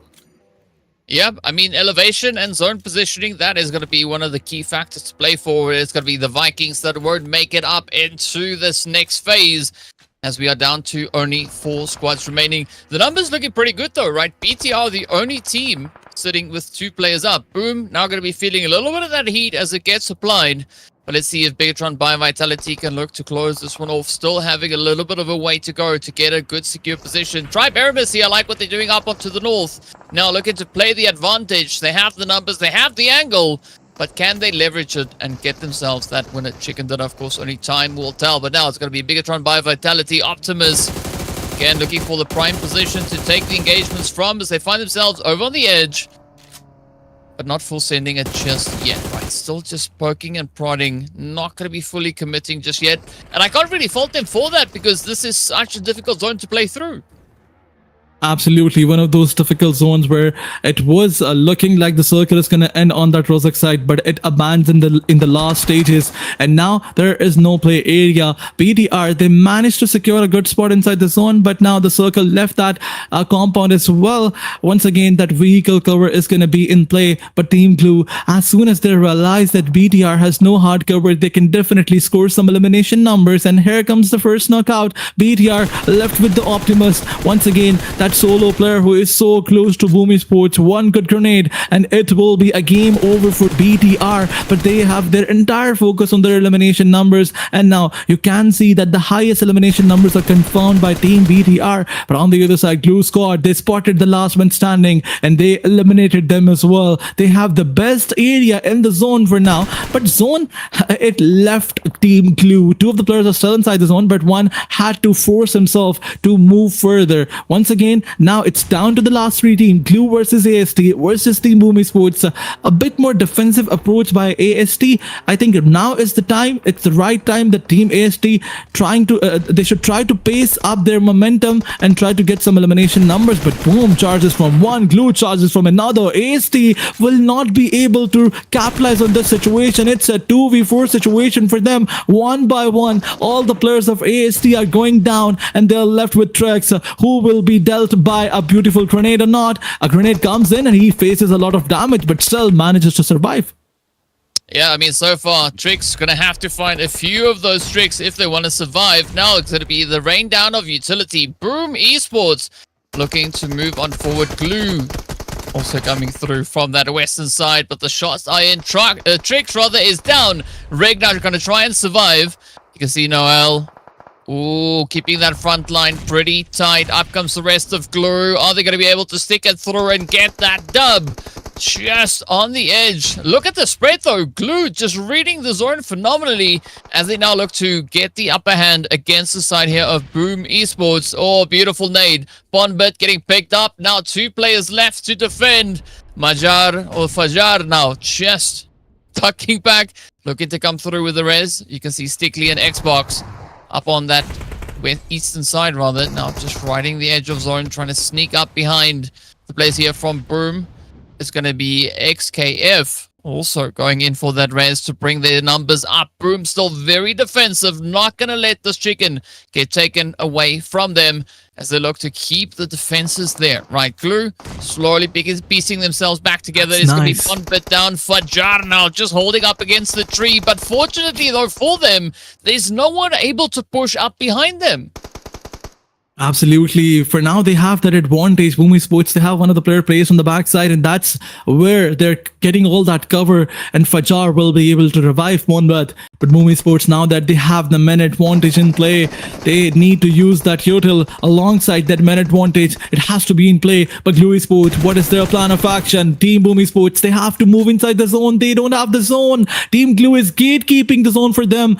and it's a 2v3 situation, yet the zone advantage is in the favor of Team Glue Squad. But Boom Esports are coming with those utilities. Once again, a grenade comes in, but somehow the player of Glue, he dodges it. It lands so close to him, but he still survives. He's trying to dodge all that utility, but how will he manage to do that? He does not have that hard cover from all the side. A grenade comes in, manages to damage KF, but once again, that heavy artillery fire is gonna damage them. But one by one, as those grenades, they make a click on one player. KF is down, and now last man Neo has that responsibility to get something, to do a wonder, but Boom Esports will shut him down and get this chicken dinner for themselves. A beautiful chicken dinner comes in from Team Boom Esports side with good amount of elimination numbers. But yes, we had so many dominator. Now you can see that every team in the lobby is trying to get their hands on those elimination numbers. So Boom Esports, they will definitely dominate, but not with a lot of eliminations.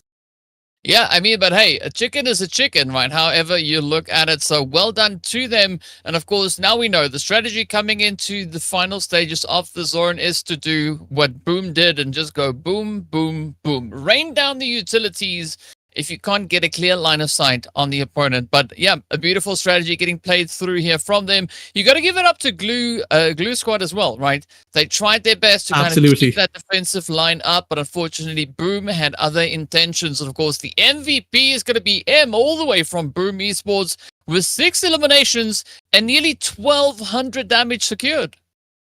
I mean, nearly all the elimination numbers was confirmed by this one player, M. He has 6 eliminations with 1,195 damage. This damage definitely justifies those elimination numbers. Side by side, the contribution of all the other players of Boom Esports was also there. They were trying to assist their teammate with the utility, be it utility or be it those sprays out there, be it those revivals. And all in all, it was a team play that worked. 11 eliminations, a 6-by-1 player, and 21 points in total. This will give them a huge shift on the points table. Yeah, it definitely will secure them a good spot in this one. Just gotta love what they've been able to do here. But then you also gotta look over at the Glue Squad, right? Coming in that second place, finishing with 11 points. BIGETRON by Vitality on 11. RRQ coming on 11. I mean, RRQ, our second most aggressive team for this match. So, gotta love it when we see more and more squads rising to the occasion. For Regicide, though, this has been their best game that they've played so far, right? They've been struggling in the other games to find good consistency, to find that pacing, but it all seems to have now clicked in right as we entered this fourth match, the second half of the day. So love to see that. ASI8 though, not having as insane of a performance this time around, still managing to get themselves 6 eliminations, but they had a few difficulties to try and overcome moving into the later stages of the game here. Absolutely. Yes, excited. They got the elimination numbers in their first drop clash, and R3G was the main reason why this team did not get that momentum that they needed in this match. But for now, if we look towards overall standing, Team Glue Squads have 45 total points in 4 matches, and that's an amazing number. 19 placement points, 26 elimination points on the other side. ASX side, 1 elimination number away. But if you look towards the total points, there's a 10 number difference, all because the survival points of our Team ASX side, the survival points are not enough from this team. But RRQ still managing to place themselves in the third spot. They have 35 points in total, and the competition is getting high because look at second, third, and fourth number team. 3 slots on 3 points difference. Yeah, I mean, it could all change in one single game, but yeah, the competition is really starting to tighten up when we're only in the 4th match, right? We still have 2 more days of play to come. So, yeah, there's going to be a lot of shifting coming through on this board. But of course, speaking about the board itself, we do have Viking Esports closing us off in 9th place, coming through with 22 points. I mean, from 9th place to 1st place, right? It's only, 23-point difference? And that is just one good match to change up the whole situation. Speaking about situations, though, looking at the second page, everybody has points on boards, right? 10 points between 10th place and 18th. So again, there's still a big opportunity for a lot of that movement to come through in the remaining matches here.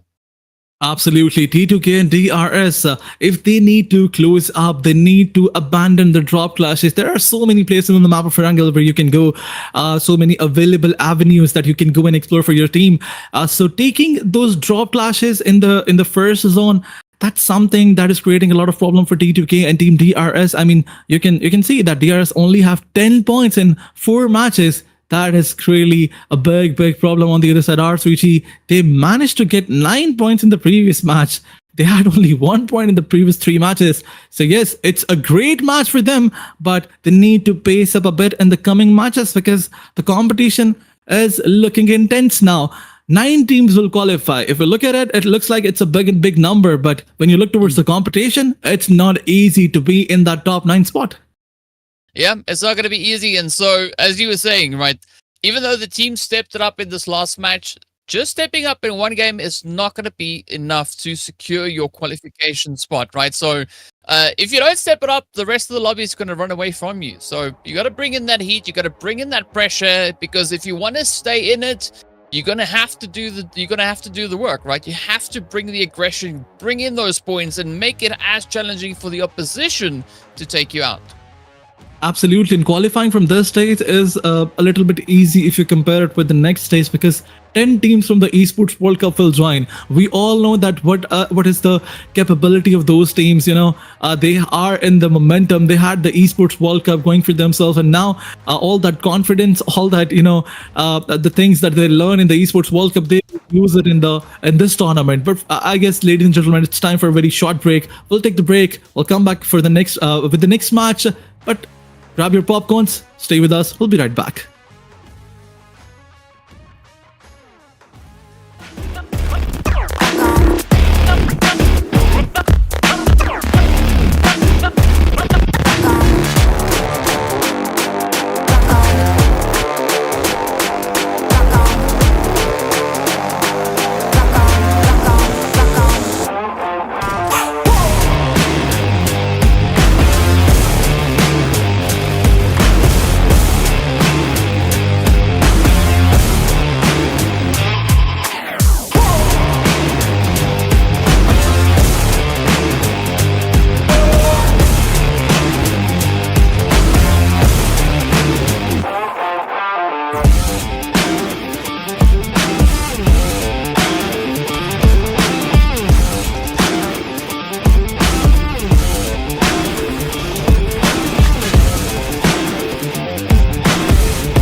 Ladies and gentlemen, welcome back to the Ladoma Asia Showdown Season 4 already. A pretty exciting day that we've had so far. 4 games and 4 different teams rising up to claim that winner with a chicken dinner. Aladdin, we have 2 more to go, right? We've got 1 Miramar and 1 Arenale left.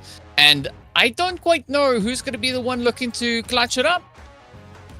Well, looking towards the previous Miramar, we can clearly see that ASXI, they had a different plan on this map. You know, Pakistani teams, they have this obsession with Arenale and Sunhawk that they completely forget that there's a map called Miramar, and it's one of those important maps if you talk about competitive scenario. But ASXI, they are working on this map recently. I've seen them dominating and coming up with a 19 elimination number bomb on this map. This clearly tells that they have worked seriously on this map. Once again, will they try to replicate their performance and that 30 number bomber that we were talking about? Will they try to drop it on this map? Previously, they had a bad luck. There was a team who was trying to, gatekeep their area, RSRG specifically, coming from the regional side. Let's see if there's any other team who try to challenge them, or will there be a 30 number gameplay by them?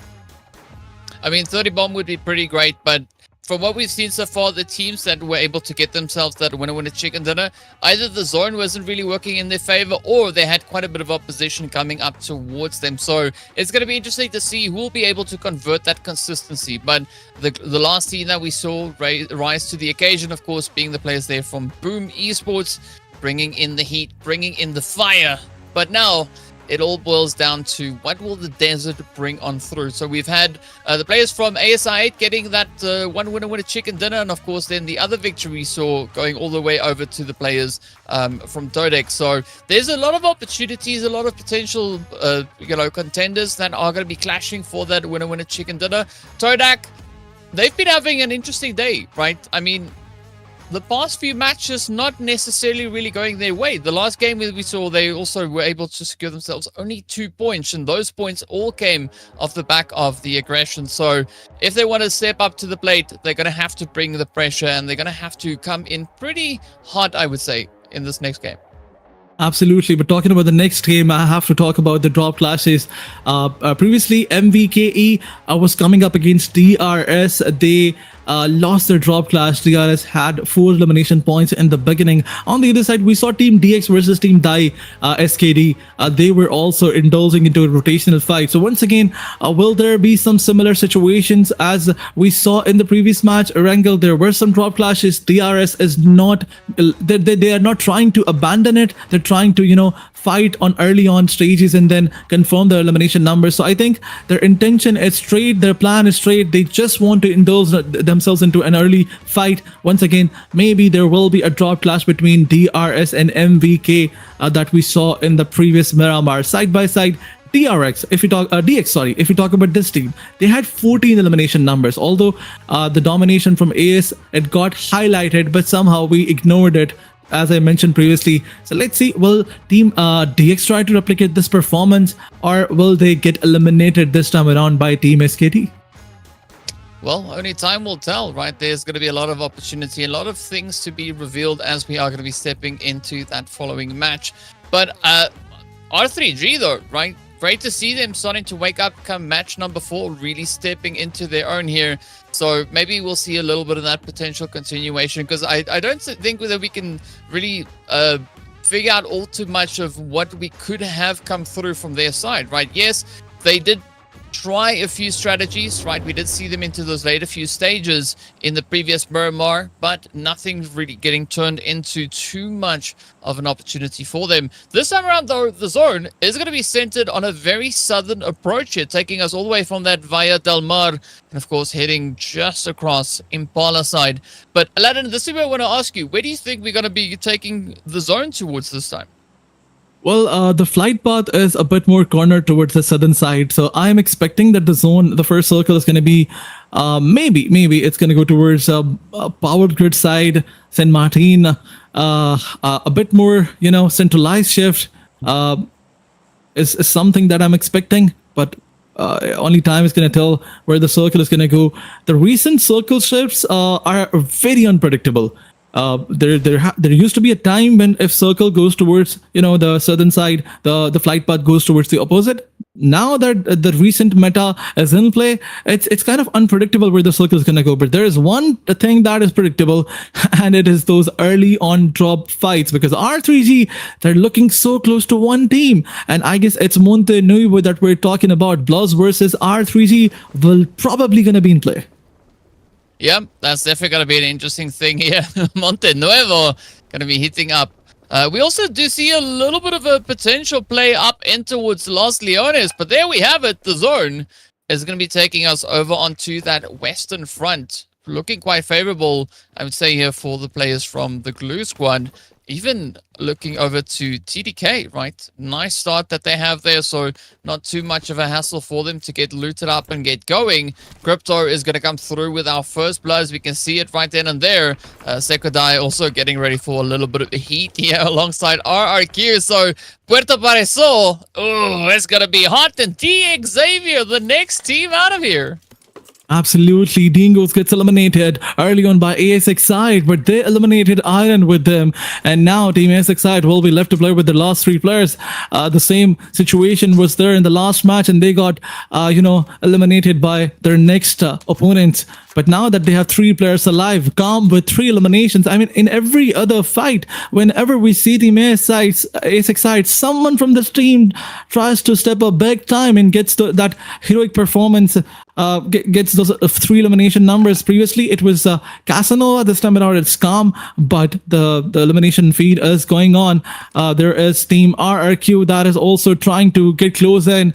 There's one squad, SKD, in front of them. On the other side, Semnan versus BLUZZ officials is also going on some other area. But RRQ, they're on the run. They're charging in. Look at this. Tai Pekka is spotting. He's trying. He has an Uzi in his hands. 3 players with the shotguns. They're going all in, charging in. But still, Pekka manages to take 2 players down. Lapar is down, and BDR. In fact, RRQ, he used to play in BDR previously. RRQ, now one of the players also charges, and Pekka takes another down. It's a 1v3, and now he has to convert it in a 1v4 coming up against RRQ with the Uzi, and his cavalry is also there. All the players of SKD also coming up with him. A couple of O's is waiting for him with the grenade. Pekka going for that 1v4. He needs to clutch this out. He's going all in. He has a Uzi in his hands, but he has to face a shotgun. RRQ won't touch them. The answer is a big no, and RRQ O's take one of the player down, and RRQ, as they got eliminated, Himson gets the last elimination point. But wait a second,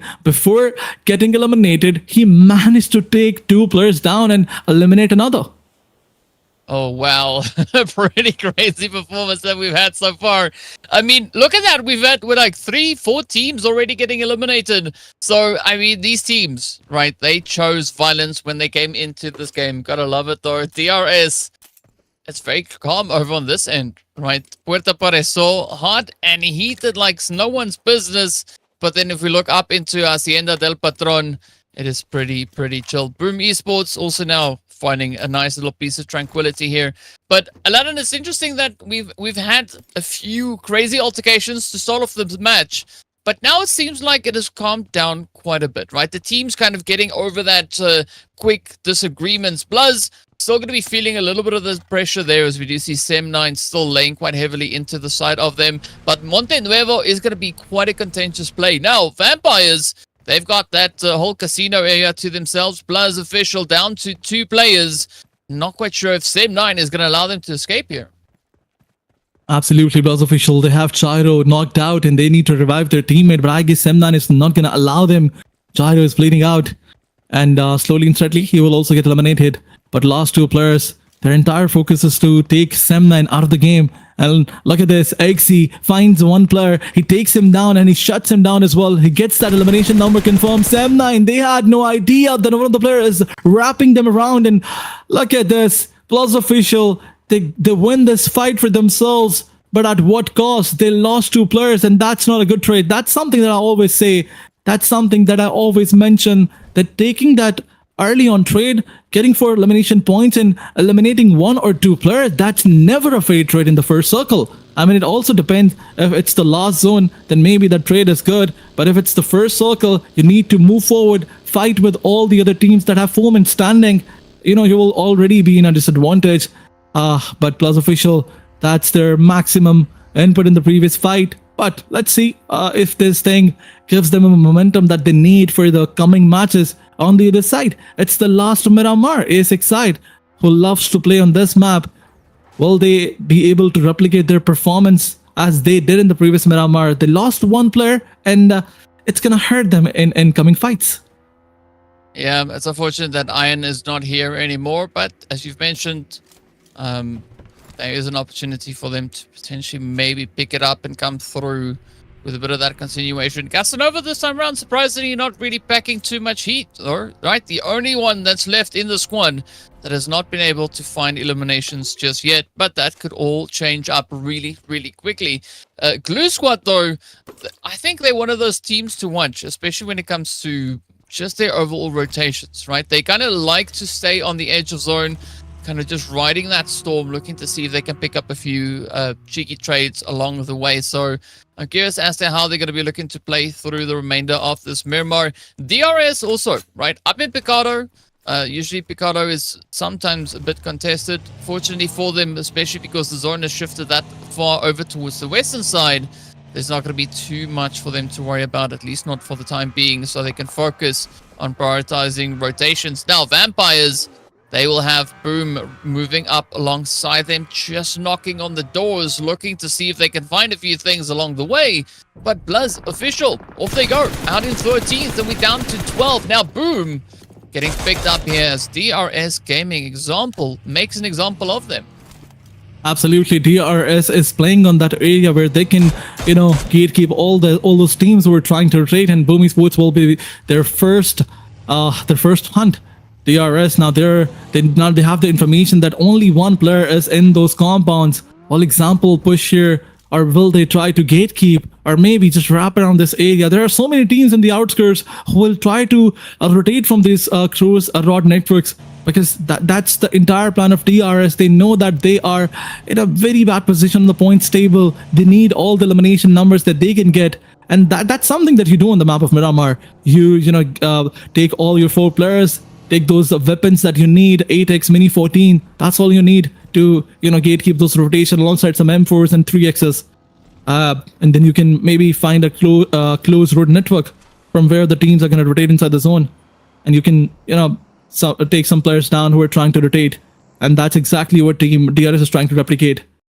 But on the other side, we have Team Vampire Esports. If we look towards the points table, their performance is not very impressive. Yes, in the previous game, they had some good elimination numbers, but Vampire needs to step up big time. But on the other side, it's ASX side versus Team DRS going on. A third party by Vampire Esports will definitely take one of the ASX side player down, but they need to revive as soon as possible, and then it will be a head-on fight with DRS. Well, this could maybe be playing into the hands here of DRS. Gonna have to keep their calm, keep their composure. Don't want to give up the opportunity just yet. But I like the slight bit of conversion that we have, the team's starting to converge on both that western side as well as down on towards the southern front. That is going to be bringing in quite a bit of pressure to see who will be able to kind of muster it and work their way through it. Boom Esports, though, good nice little bit of a reach that they've got here over towards that eastern side. Vampire Esports still to move on out. ASI8 also still in it. But are they going to be able to wing it? Because they've got a solo, right? So Calm needs to keep it all cool, calm, and collected if they want to survive into those late few stages. Already 5 eliminations up. They are situated quite comfortably up in second position.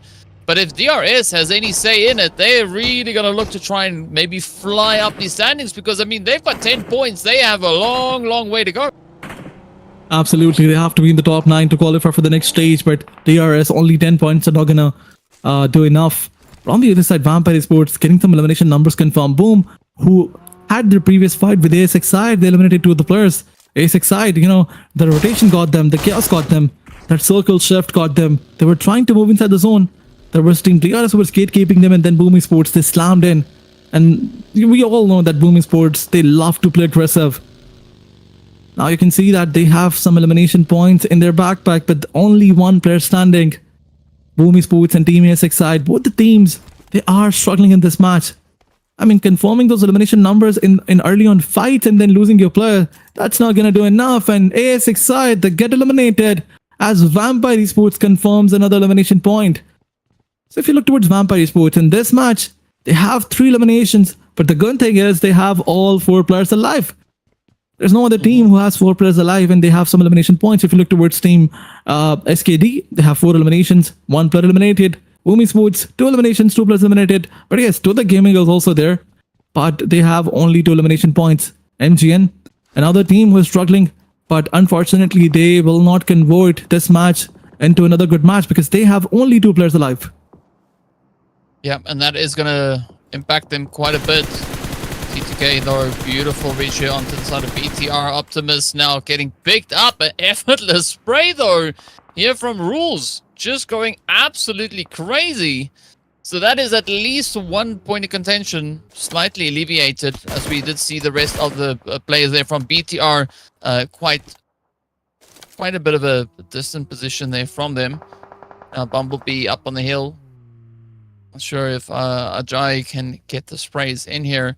But TTK, I like this awareness coming through, right? Not going to let anybody slide past them, but the pressure is going to be on. Are they going to be able to gatekeep BTR from gaining entry into this next phase? Or will we potentially maybe see BTR pushing right through them and sending them back into the lobby? Well, the pressure is definitely going to be there on the both teams because the circle is not there. Both the teams, they need to conclude the fight as soon as possible. If they want to fall back, fall back. But the circle is going to be there, the common enemy of everyone, and it's going to damage Team BETR alongside the other team, Team T2K. But I guess there will be a fallback from both the teams because BTR, they already lost one of their players. T2K, yes, they have 4 players, but they have no reason to stay outside. Then they have no reason to, drink that blue juice. But AEROMACY on the other side, another team from Nepal who wants to play aggressive. But previous match was also a match where they had an opportunity. They did rotate it brilliantly. If you look towards the rotation of the previous match, I mean, the way they managed to stay away from all the fight, that was brilliant. But wait a second, T2K will not fall back. They will go all in. They had an opportunity, they had an opening, they took Optimus down, but after the revival, it's after the revival when they realized that they need to push, the circle is coming in, and the potential dominator of this lobby, they are charging in T2K from 10th spot onwards. If you look towards this team, they had 20 points in the previous, in all previous 4 games, but now they are starting to pace up, and let's see if this first fight will take them to the domination that T2K loves to do. But on the other side is Blue Team. A team who stays away from all the controversies till the last zone, and then that's when they somehow we somehow spot them with all 4 players alive. But this time around they are once again staying away from all the fights and inside the circle on a very good spot. But it's an interesting strategy coming through from Glue Squad, right? Because you would think a team that kind of keeps themselves disengaged are going to have a little bit of a challenging time kind of ramping up that performance all of a sudden. But somehow they managed to pull it off, right? So I definitely admire the strategy that they are utilizing right here. Of course, we are going to be nearing the end of stage number 3 as stage 4 is about to be revealed. It is going to take us a little bit more in towards La Riera. So the cliffs, that's going to be the prime position to play for. Bonbit, I think that's a very risky spot right there in the dip. All these teams on the hill around you. I'm not quite sure if Bonbit was just up for a bit of a challenge maybe, or maybe there could be a strategy involved in that. I mean, when you're the last one standing from your team, that's the safest place for you because no one's going to just come here and explore because the teams who are on the edges, they will not allow anybody to go such deep inside the zone. So maybe it is a blessing in the form of disguise for this player. But on the other side, Vampire Esports, if you look towards them, they are 3 players on the edges. But this time around, they're facing a bit more challenge from Team Skyforce. Skyforce, they're constantly trying to poke the players of Team Vampire Esports, but if you look towards AEROMACY, Trex is down. As you mentioned previously, he needs to play all the tricks. As you look towards the points table, you will find Team AEROMACY on the bottom side. This team is on the 14th spot, but Reg, his buggy, what happened to his vehicle? What's going on here? It's got a mind of its own. I think maybe it was like, no, I want some blue juice. I wanna go back in the opposite direction. Take me back there. Yeah. But fortunately for Rig, Trix was there to lend a helping hand. So BIGETRON, they have a way to still get themselves into zone. I see them going through from that western side, but this is where you got to watch out for T2K, and then of course the players coming through from TODAK, right? TODAK also situated a little bit more towards that western front, so it's not going to be a super easy entry by any measure. But I mean, T2K though, right? Good spot here, nice high ground. I don't really see too many teams posing any immediate threats to them. Absolutely, but if the zone comes here, T2K will have that opportunity to convert this match into a 12 or maybe 15 elimination number match, because they have the height advantage, they have the elevation, they have the minute advantage as well. But if you look towards AST, they're indulged into a fight. They indulged themselves into a fight with Team Glue and Glue Esports. They took two of the players down, and look at this Reg as he's moving forward. He got third parties from different side. Two tires of his vehicles are burst, and we all know that buggy gets compromised so easily. But wait a second, a counter spray from Reg will definitely give a lot of damage on the players of Team Glue. But is he gonna be able to manage? Is he gonna be able to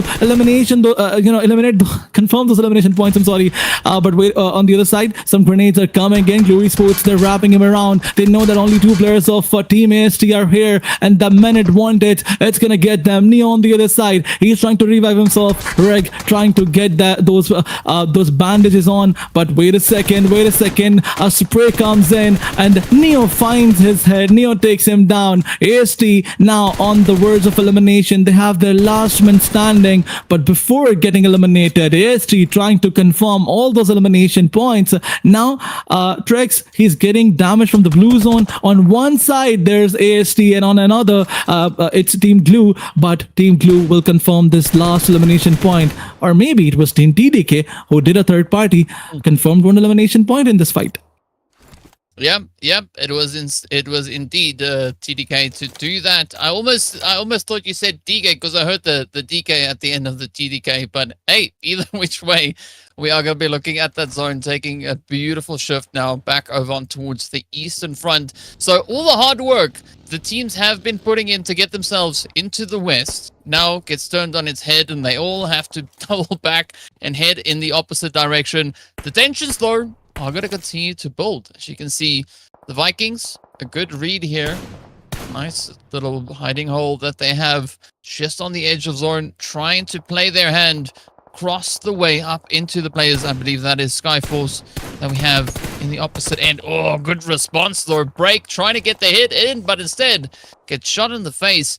Not quite what you want when you look out a window, but hey, we'll take it. It's PUBG. Stuff like this happens all over the place. So still two players now left to represent for the side here of the MGN Vikings. SDK though, they're going to be knocking on the door. It's going to be TDK just up ahead. And SKD, this could be that opportunity to lock in a few more plays. 4 eliminations already to their name. Becca could look to get a lot more in.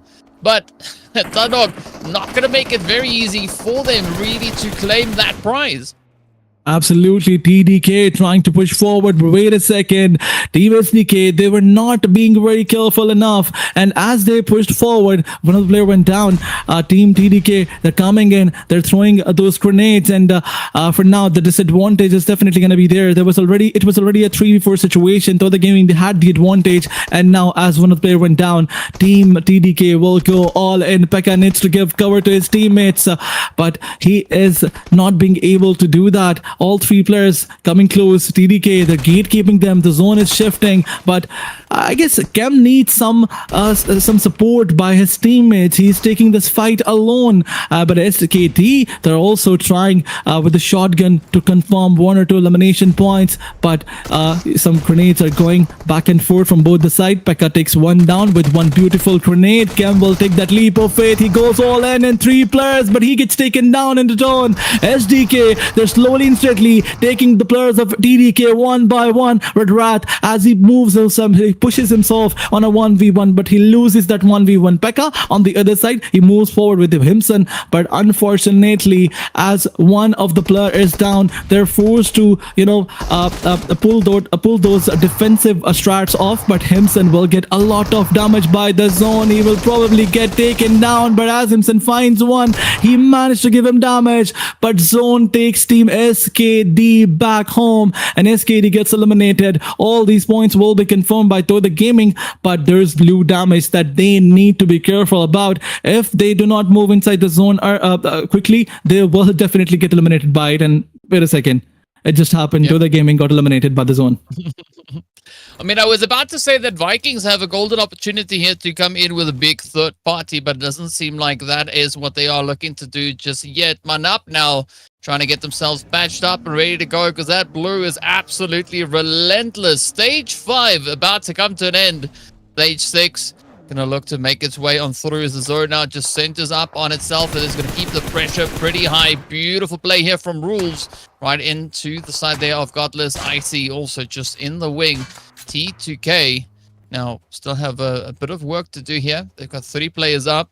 A very spread out approach coming through on the northern side here of the zone. But I'm looking towards the players here from Skyforce, right? This could be the zone, at least towards the north, that could play quite comfortably into their hand.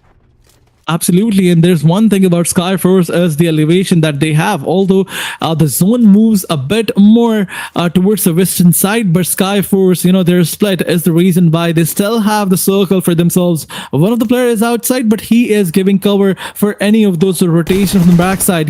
If someone tries to backstab, Skyforce already have one of their player placed on that area. But T2K, they're trying to take that leap of faith. They want to take the spot from Team Skyforce. They know that they need this match. They need to make a comeback. Already they have 3 elimination points that managed to push them from 10 to 8 spot, but this is not enough. T2K needs to convert this match into a chicken dinner. As soon as they found one of the players of Skyforce, they took them down and they pushed forward, and now once again Igneous taking that leap of faith.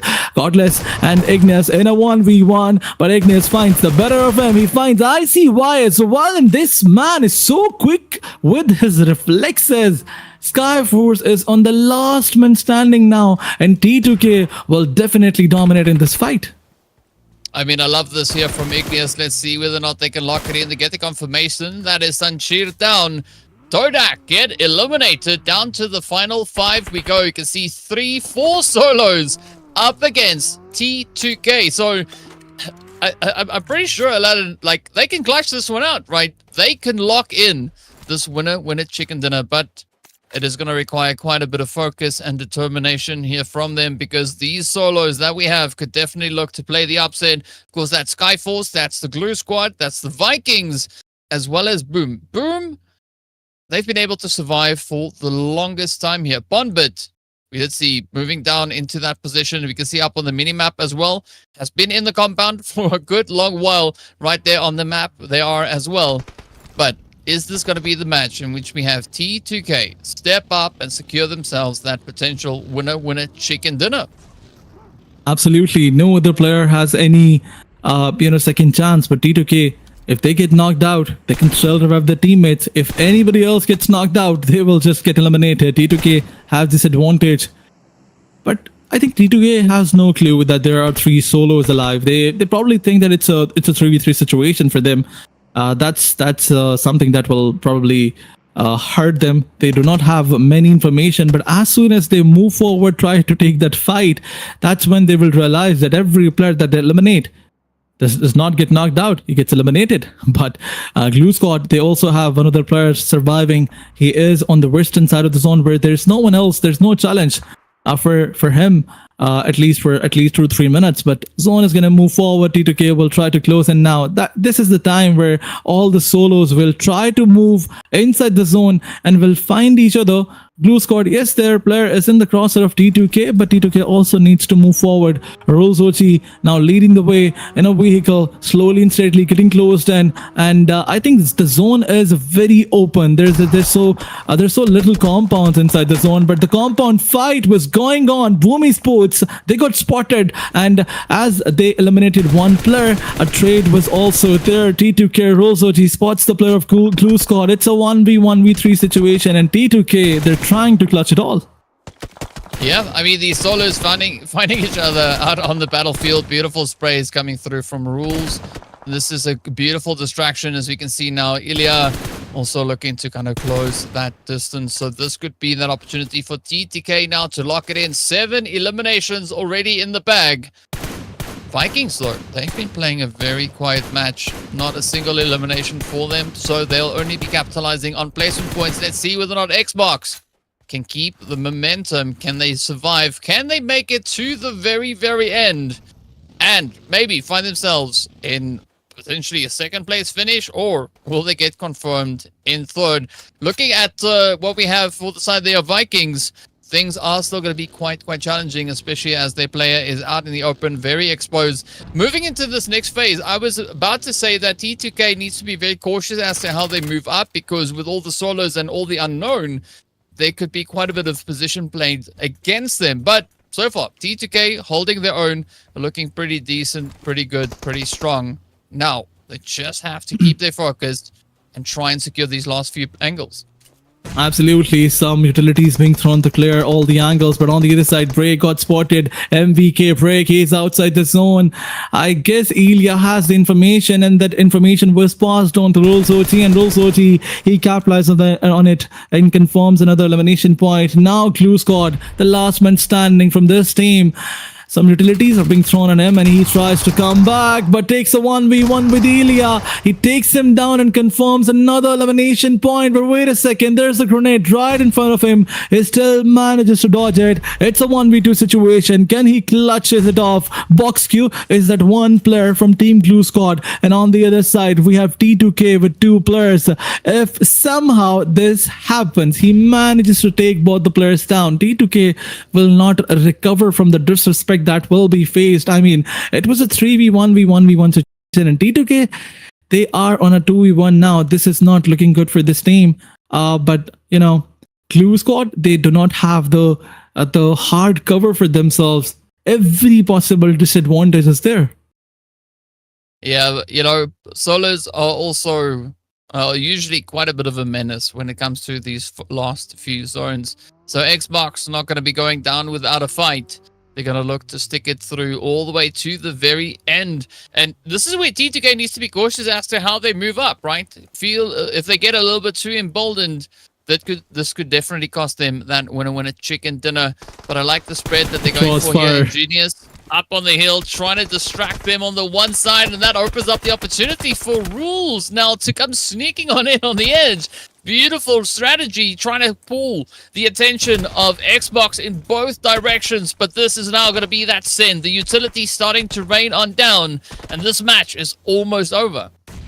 Absolutely, but I'm liking the approach by Xbox. I mean, he's not giving up. He's still trying, even though he knows that every possible disadvantage is there. When the zone moves forward, he will have no way, no area to play. But he's still trying. He's still, giving his 100% to just clutch it out.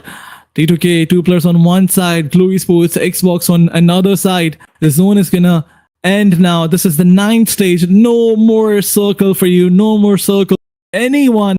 But wait a second, Xbox, he's throwing some smokes, deploying that virtual cover. Maybe he's trying to get on the other side of the road and take a 1v1 with Rolzochi. But Rolzochi, he needs to realize Rolzochi is going on the other side. What's going on? Xbox, he has an opportunity, but he was unable to use it. Rolzochi makes his ways inside the zone, but Blue Esports once again trying the level best. Xbox is not gonna, give up. He has high hopes. He wants to clutch the situation, but Team T2K, the man advantage needs to be utilized. They cannot push. I mean, they can push also if they use vehicle, push all in, but they're not taking risks. Yeah, I mean, especially with the blue that is slowly closing up, right? This is stage number 9. Glue squad about to get taken on down. There's the spray. The confirmation is in. And yeah, no surprise to see Igneous being the one to close it off. That elevated position just coming in absolutely clutch. And there we have it. T2K reigning supreme here, getting their hands on that. A winner chicken dinner. Yeah. And I think it's good to say it wasn't an easy chicken, right? The solos made Absolutely. it especially difficult for them to gain that victory, but a well-deserved victory nonetheless. I mean, Team T2K, they needed this chicken dinner. Before this match, they were on maybe 11th spot with 20 points. And in this one match, they got 18 points. So if you compare their performance with the previous 4 matches, you can say that this one match was equivalent to the previous 4 matches for T2K. But moving onwards, if we talk about the MVP, it's definitely going to be Ignis with 5 elimination points and 616 damage. All because this guy was leading all the fights for his team, trying to give cover whenever the team needed, and even in the last moment, he was the one dealing with all the solos. Rose OG, yes, definitely, he was giving the cover, but Ignis was the man in charge, and 5 eliminations, 616 damage. It's some impressive stats out there, and once again, T2K, they're proving from Nepal that there are so many teams who needs to, carry their momentum. This match will definitely push them into the top 9, and side by side, I think this team can get really close to the 5th spot. Yeah, they definitely could. I mean, especially with Rules OG being the provoker, right? Kind of stoking the fire, poking and prodding at everyone so Igneous can clean it up. But there we have the points, 19 total, going over to the side there of T2K. A beautiful performance on their end. But you got to give it up to Skyforce as well, right? Coming in with a glorious 9 eliminations, awarding them 14 total points. Glue Squad sticking it out to the very, very end. 11 points to walk away with in this game. TODAK also, we did see them being quite a bit of a menace there alongside the players from Sukudai. So, yep, I gotta love it. This game, yet again, another very satisfying performance. And of course, that was our final Miramar for the day.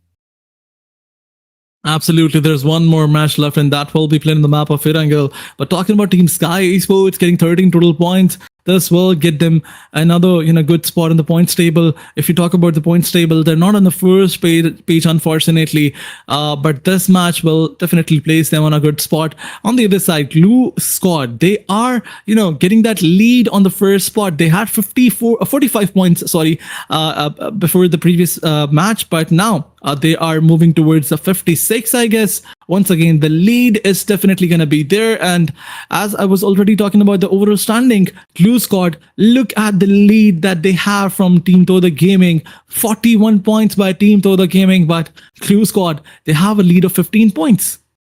Yeah, 15 points. It doesn't seem like much. It's not an exceptionally high number, but it is going to be a number that will provide them with a bit of a buffer moving into the last match of the day. T2K, though, climbing up to 7 positions as a result of this past match. So that means that they sat all the way down in 11th position. So, yeah, you got to try and fight your way to the top of the board like we see T2K doing right here.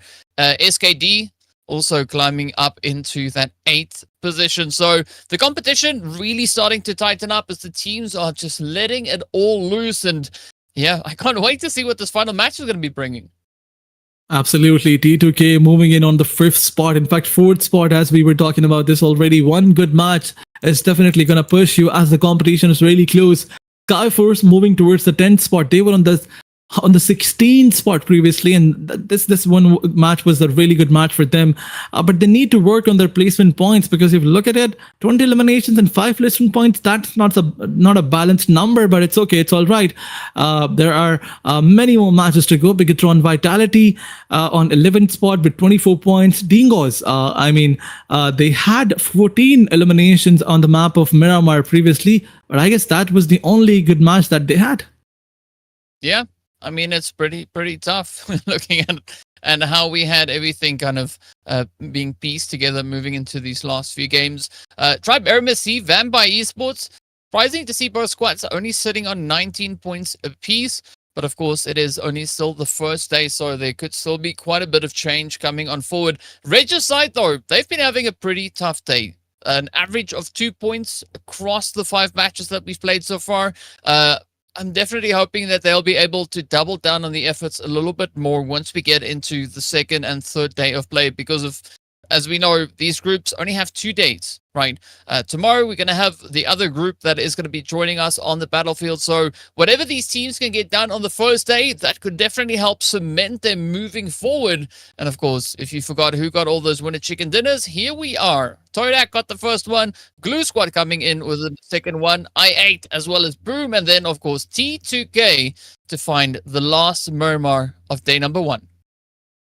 Absolutely, the last match is going to be there, and this is the last opportunity, at least for today, for Team DRS, Sem9, and Team Vampire Esports. You can say Vampire Esports stepped up in the previous match, but they need a good performance, another good performance. They need at least 10 to 15 points to get themselves into the top 5 spots.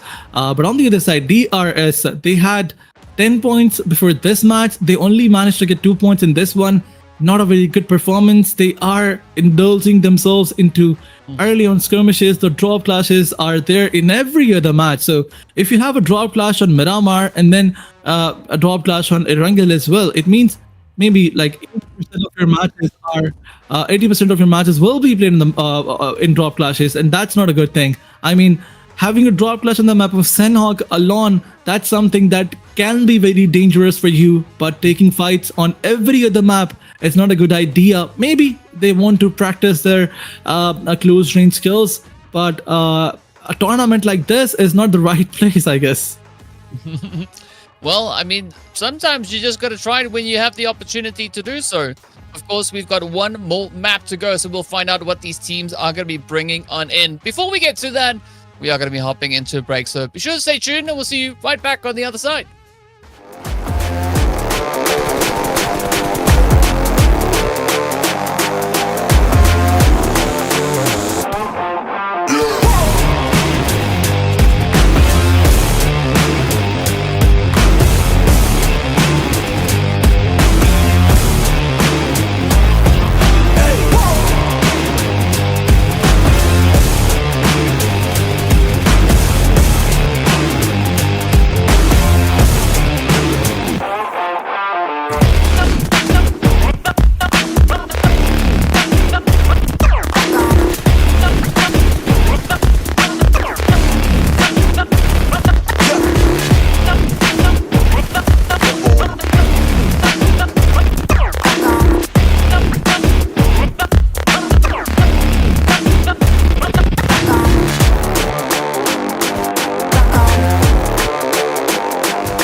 Welcome back, everyone. We're getting ready to move into the final match, the final showdown for day number 1. It's going to be Arenale, the last match to be the decider to see how much effort these teams will have to put in the next 2 days. Of course, tomorrow we'll have a new group coming in, and then moving into the last day, it's going to be 2 different groups, right? So whoever will be playing today, tomorrow will be their last day. So we'll see exactly who that is and where it's going to go. But yeah, Aladdin, so far, a lot of excitement coming through from the teams, really keeping the pressure up, keeping that tension going. And the solos proving that it's not always that easy, even though you are a full squad, right? T2K had a pretty tough time securing the victory in this last game. Absolutely, not just T2K. I mean, there were some other players. We saw Team BLUZZ Esports once again performing. They are already in the first spot, but yet they're not giving it away. They're not just giving up. Even if it's a 1v3 situation, BLUZZ Esports was trying their level best to, maximize their placement points and side by side their elimination points. But there's one team that I want to talk about. It's Team Boom Esports. In the previous match, they had like 5 points, which is not a good number. But yes, if you look towards one match before the last, you can see that Boom Esports was the only team who was dominating, although Glue was also there. But yes, Boom Esports got the chicken dinner in the previous wrangle. So let's hope that they try and replicate their performance. But on the points table, they're also on not a very a decent spot, so they need to work on that as well. But this is the last match, and you have to wait for 1 day. There will be a break of 1 day. Tomorrow we'll have different groups playing in. So all these teams who are playing, they need to realize this, and according to this, they have to make sure that they get maximum points in this match. Specifically, if we talk about those teams who are in the bottom spots, you have to make sure that you end your day on at least close to 7 to 8 spot, so you may end this tournament in top 9. Yeah, I mean, so tomorrow we have Group B and C playing, right? So Group A, they're going to have that day of rest, as you've mentioned. But so for Group B, they're going to have to try and set up a good momentum. So when they come into tomorrow, they can kind of just pick up that pacing and just continue with the push, right? So that is going to be of utmost importance here for them. And of course, those teams that are in Group B, that is BIGETRON by Vitality, T2K, Tribe AEROMACY, the XAVIER, SEM9 Glue Squad, Regicide, Sekutai Esports, as well as RRQ Ryu. So the pressure is going to be on, and I'm going to be looking towards those Group B squads to see what they can do right here. And speaking about what they can do, it seems like they can do quite a bit because they have a really good flight path to start them off here. Absolutely, flight path is slicing this map just like a slice from the katana, right from the center. You can see that all the teams, they are trying to dispose on the map. Very pure. Most probably these will those areas where we will not see many teams going. But if you talk about those early on drop clashes, Serenity was a hot drop area where team A6i was taking their early on skirmish. R3G, they were trying to accompany them from the from the far angles. So let's see if 3 teams will try to move there once again. And R3G, they need to pace up not just a bit, but maybe they need to convert this match into a chicken dinner, seeing them in the bottom spot. And we have to realize that R3G is one of those PMSL team from Pakistan side. So struggling like this from a PMSL team is not something that we expect, but maybe they will work on them on their performance and try to come back. But on the other side, my first focus is definitely going to be on the circle and then on the drop clashes. Ooh, well, we have quite a few of those zone drops coming through already. We do have that zone being revealed, and it's going to be sitting quite centered up here. So I think for the teams, this is a phenomenal zone, right? This will really allow for a lot of the strategies to get utilized, as opposed to having to worry about getting themselves securely positioned in towards this next zone. So the pressure is going to be on. Whether or not the teams will be able to succeed is all going to rely on what their strategies are coming into this final match of the day. Absolutely, this is the last match. Every team needs to work on then strategy. DRS on the other side, if you talk about them, yes, they are not indulging themselves into another drop clash, and that's a good news.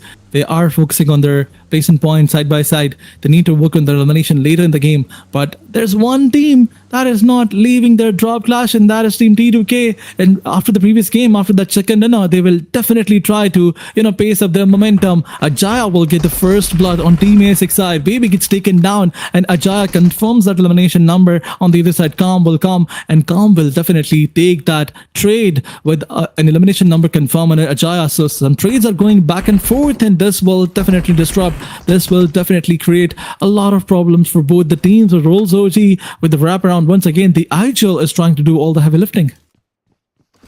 Well, let's see who's going to be able to bag on this one, as it is going to be a full send here up in Savoni. Love this. This is a hot and heated position as the teams are going about their way. ASI 8 Calm now going to be looking to ride it out as they push forward, taking quite a bit of damage here as T2K look to lock it in. The pressure is on. Casanova gets dropped. It's now up to Iron to keep the fire alert, and down they go as T2K come in with carnage. Absolutely brilliant. They wrapped around ASX side, and ASX side could not understand what was going on, what was going wrong with them, and what was going on with them. But wait a second, before we conclude one fight, there's another skirmish between Team Skyforce and Team MGN Vikings, and you can see some trades are going here. I see he was taken down, but now after the revive, Skyforce is once again 4 men up, but MVK break, a grenade goes here. Sancheez on the other side, he got spotted by Superman.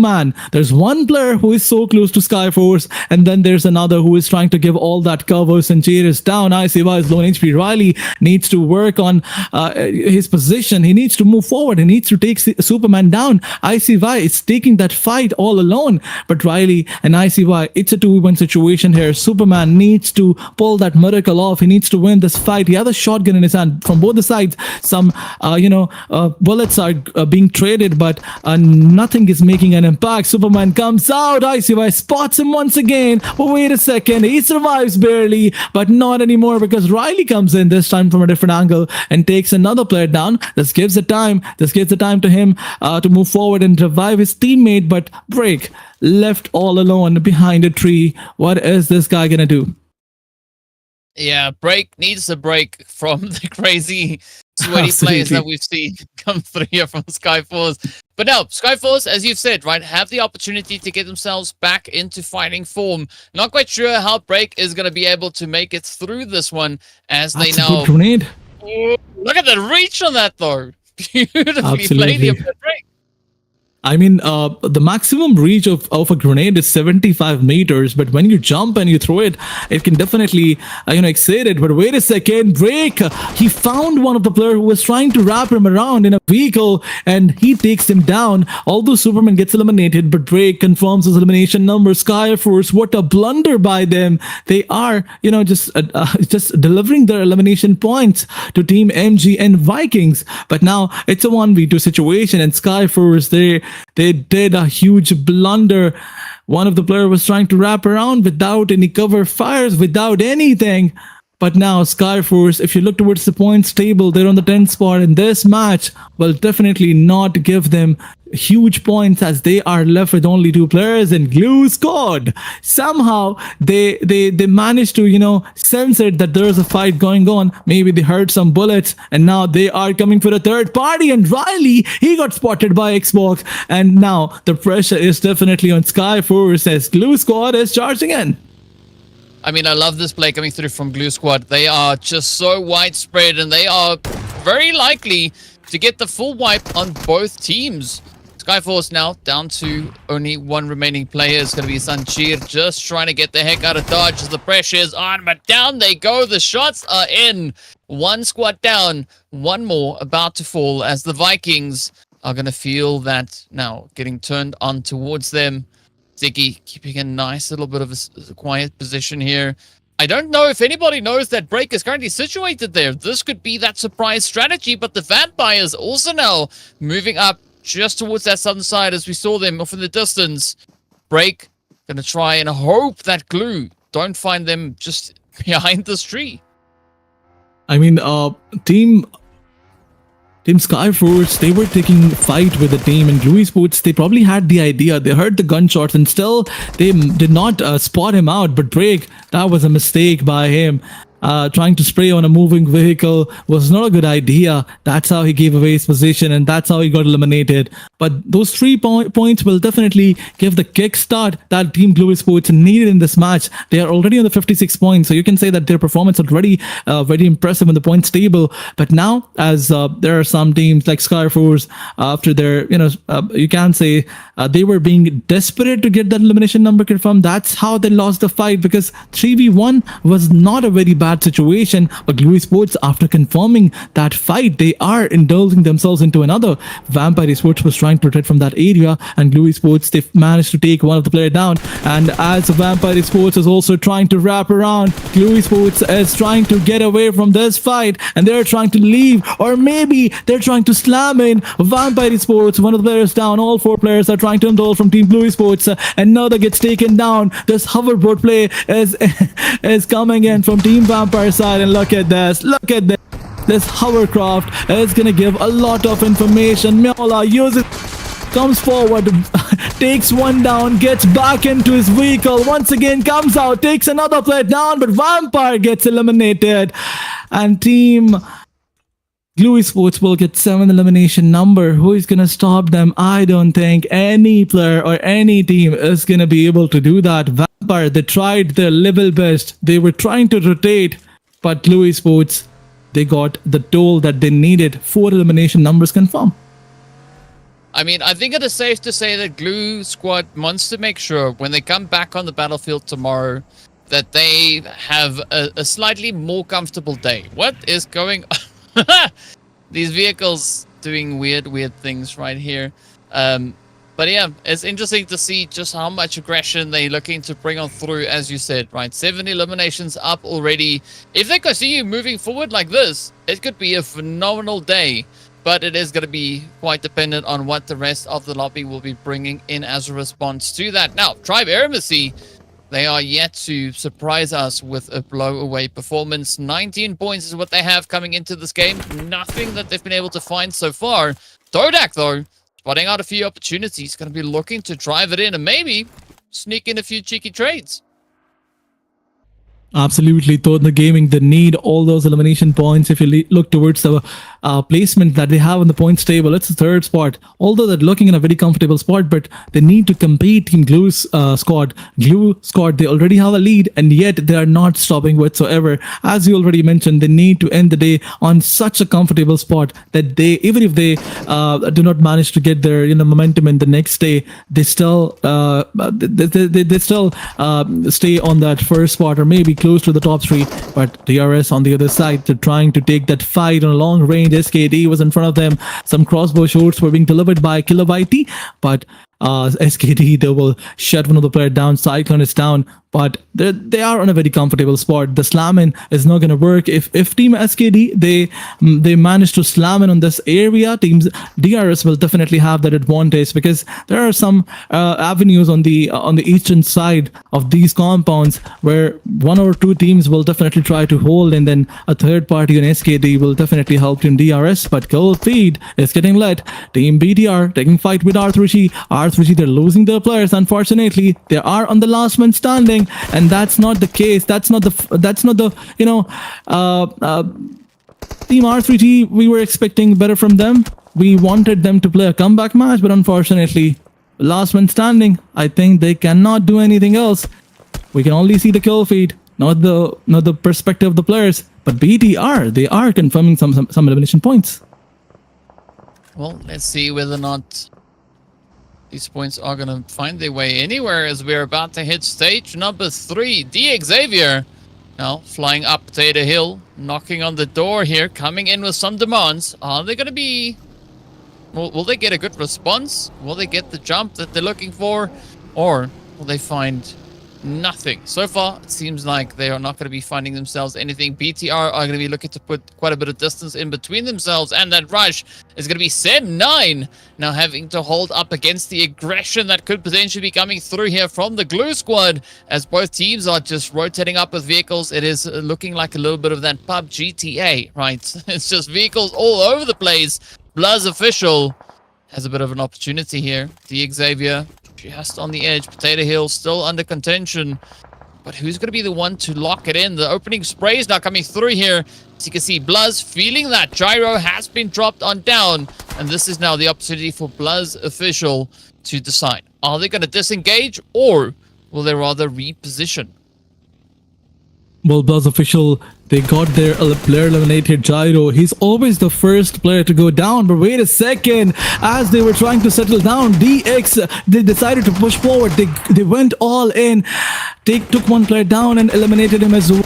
It's a 2v4 situation. DX, look at them. They're going all in. But okay, he finds one, takes him down. He was trying to get that elimination number confirmed. But Dingo's Paratin, he comes from the backside, confirms Focus elimination. And now BLUZZ official left in the last player who will be forced to fall back from this fight because he does not want to engage in a 1v4 situation. He knows what's the plan of Team DX. And DX is going all in. But wait a second, some chaos is going on here. RRQ versus AST versus Team Glue Squad versus BTR. 4 teams coming up against each other in the farm area, and RRQ, as they are confirming some elimination points on Glue Squad. But Glue Squad, they are definitely spotting all the players on that eastern side, and now they eliminated one player as well. But DRS, they're also joining the party. Traton going back and forth. Cyclone is coming all in. What is this? Chaos, absolute chaos. Everybody is going bonkers, and look at this. Strictly is moving forward with the shotgun. A grenade comes in from Hexas, and this will definitely damage the last player of DRS. Hitauta, the last man standing, got eliminated, and Team Glue Squad, they got 11 eliminations. They are running away with the points so far. Absolutely insane performance coming through from Glue Squad. But what was this insanity? I mean, DRS, I appreciate what they were trying to do there. Unfortunately for them, Glue Squad just weren't allowing any of that. BTR and RRQ also still going to be holding nice and steadily here. We do see XAVIER also now continuing with their barrage, their relentless efforts in the feed.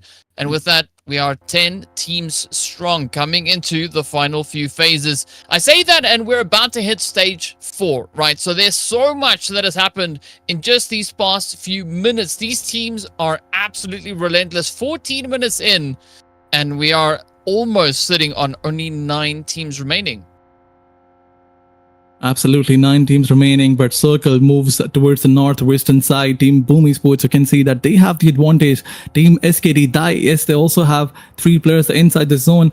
They have some compounds for themselves as well, but Sem9, they are also trying to stay away from all those fights. But what a chaos, what an absolute chaos it was. Team Glue Squad, DRS, and there were many other names who were trying to push, and they were trying to eliminate Team Glue Squad, but Glue turned every aggression into eliminations, everything in their favor, and now they have 11 eliminations confirmed. SKD, yes, if you look towards the points table, they do not have a very comfortable spots for themselves. They're on the 10th spot. They need the second dinner. Even if they get 4 to 5 eliminations, it will be enough for them. 15 points, it's all they need to get themselves into a comfortable spot, and that's something that everyone wants. But Boom Esports, fighting with Team DX for the best spot inside the zone. Maybe a fight for a second dinner, you can say, although it's too early to say that. But yes, that spot is brilliant. But Boom Esports, they're losing their man advantage.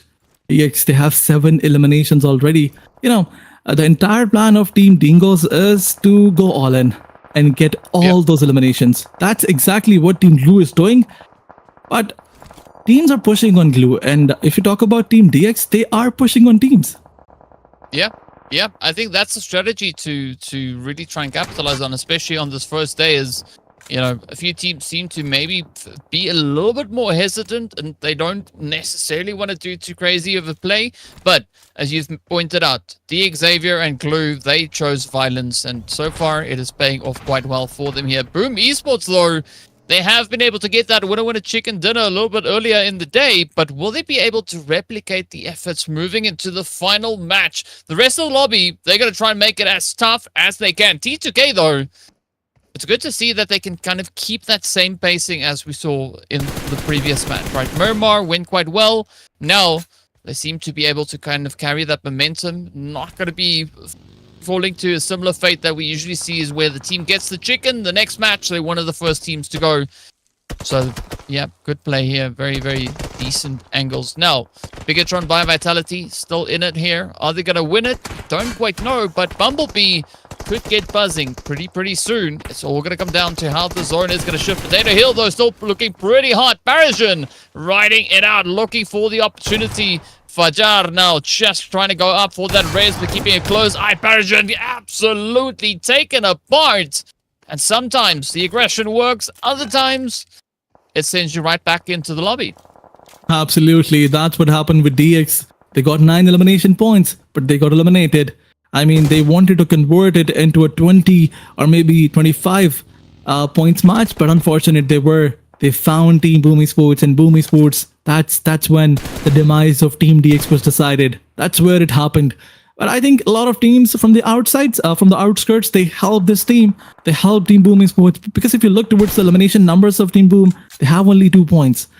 But DX, they charged here with all 3 players. So maybe someone else from the outskirts, they got a chance to, they got a fair share in all that fight. But Boom Esports, once again, the zone is moving all the way from, from Potato Hill to the eastern side, and now they have to make their ways inside the zone. TODAK Gaming on the other side, the happiest team out there alongside Sem9, because they have the zone and they do not need to rotate. But this right there, this is the place where all 4 squads tried to push at the same time. Boom Esports, they lost their man advantage here. Now Bumblebee is the last man standing, and he knows that playing inside the zone is more important than going all in, trying to get into the fights, because he's the last man standing, and all he needs to do is pull those survival strats and stay alive. I'm curious, do you think Bumblebee is going to look to transform this whole situation, potentially? Maybe.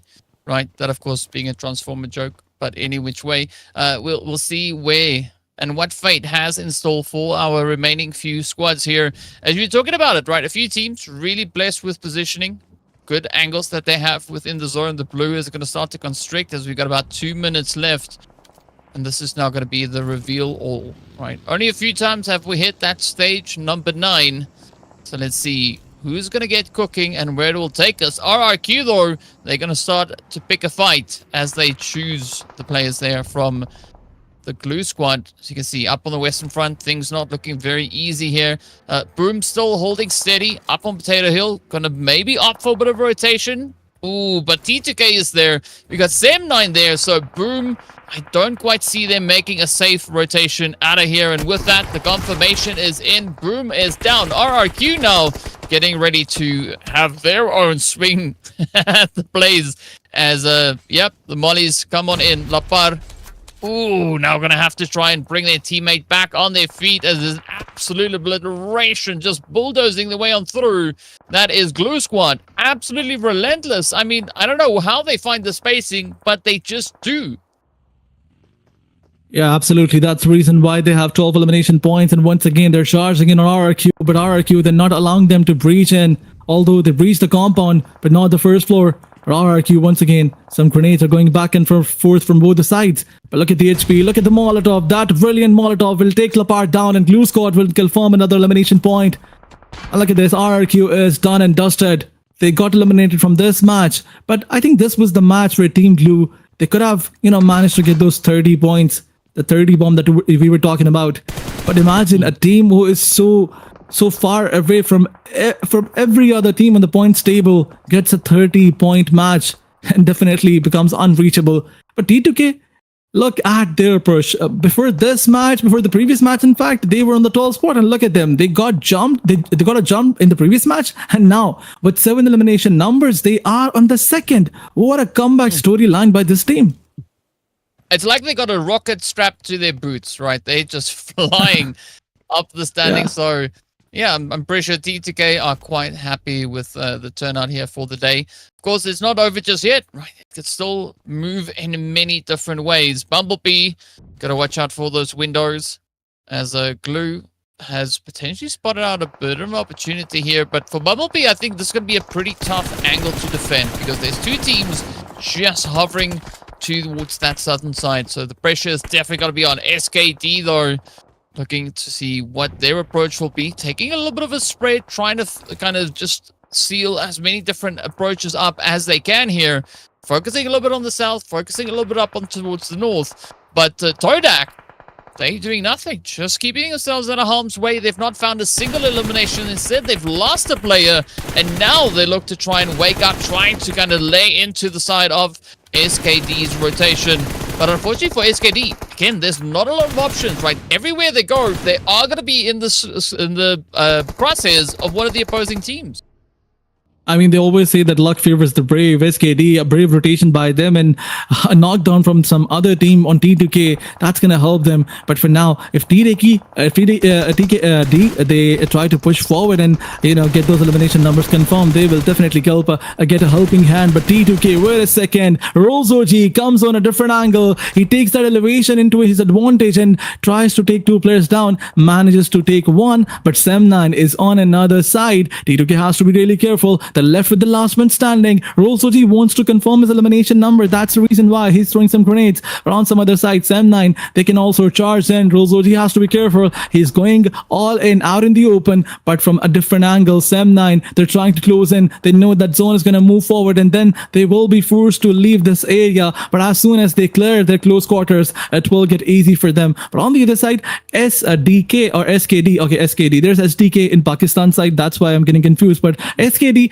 they revived their teammate, took him, and went back into the safe side where there are some compounds, and they will hold it for themselves. But on the other side, Sem9, they're waiting to, you know, for the zone to get close, and then they will probably push on the last man standing of T2K. But look at TODAK Gaming, and in this entire match, they were trying to stray away from all those fights, but now they realize that elimination points is also necessary. But RollzOG, he gets pushed by Sem9. If you push him one by one, you will get eliminated. But Sem9, as soon as the player went out of his cover, they realized it, they used it, and they eliminated the last man of T2K. But what a gameplay by this team. What a play by RollzOG as well. T2K, they got 8 or probably 9 eliminations before they got eliminated, but they pushed from 12 to 2nd spot in just 2 matches, and that is brilliant by them. But on another side is SKD versus Team TDK, and some back and forth trades will definitely leave Sem9 and the last 2 players, but TODAK Gaming will get eliminated, and also SKD also gets eliminated. This chaos is not gonna leave anyone alive, and now we're left with the 1v2v2 situation where there's R3G alongside Sem9 and Team Blue Squad. Somehow in all that chaos, Glue Esports still managed to have 2 players in the last one. Well, if they're not careful, they won't be able to say that for very much longer. But so Roshan still going to be looking to find a bit of a play here. Unfortunately, yeah, it's not going to be on that end, as Noel has now been able to escape. Now going to try and rotate up, but gets dropped right on down. The utilities finding their way on through here. Sem9 has heard the sprays, and now getting ready to see if they can potentially maybe lock in this winner chicken dinner. They have the numbers advantage. They don't quite have the zone positioning, but they are going to try and leverage everything available to them. Roshan now could be met with a few difficult decisions here. As you can see the utilities lying down the hillside. 9D keeping it, or DH rather. I don't even know. What's the easiest way to pronounce this name? Haikyuu? We'll go with Haikyuu. Right. I don't know bit of Overwatch.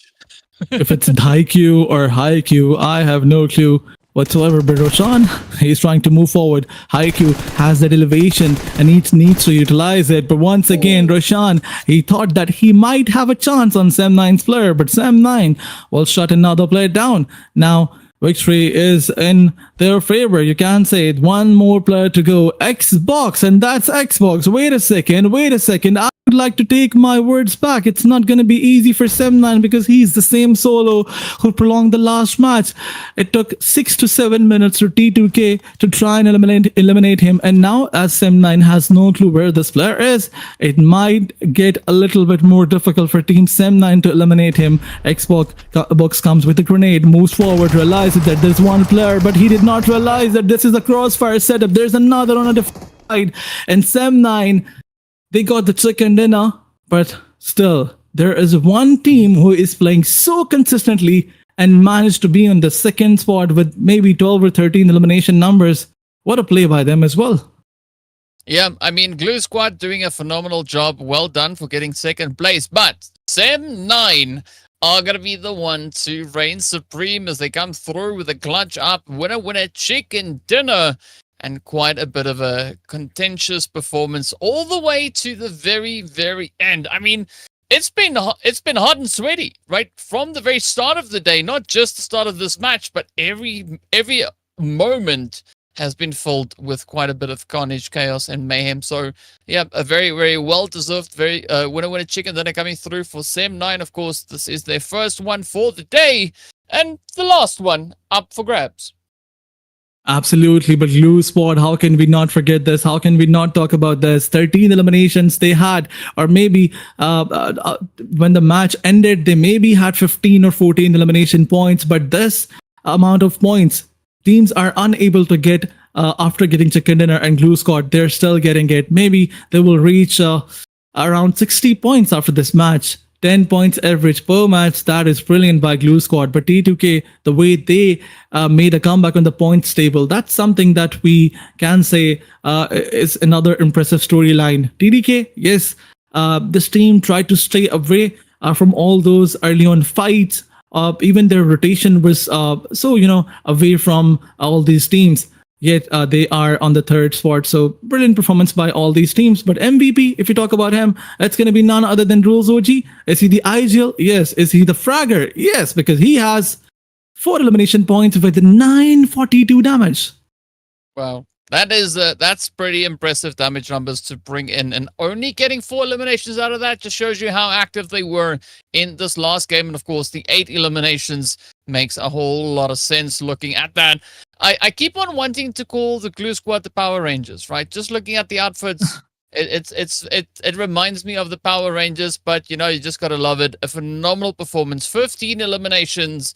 And that second place finish puts them on a very comfortable 21 points to close off the day here. Sem9, though, 17. That is going to help them quite a bit with just establishing themselves in those overall rankings. Of course, coming into the match, they were all the way in 13th position with only 20 points. So in one game, they kind of, squared up their overall performance for the other previous 5 games.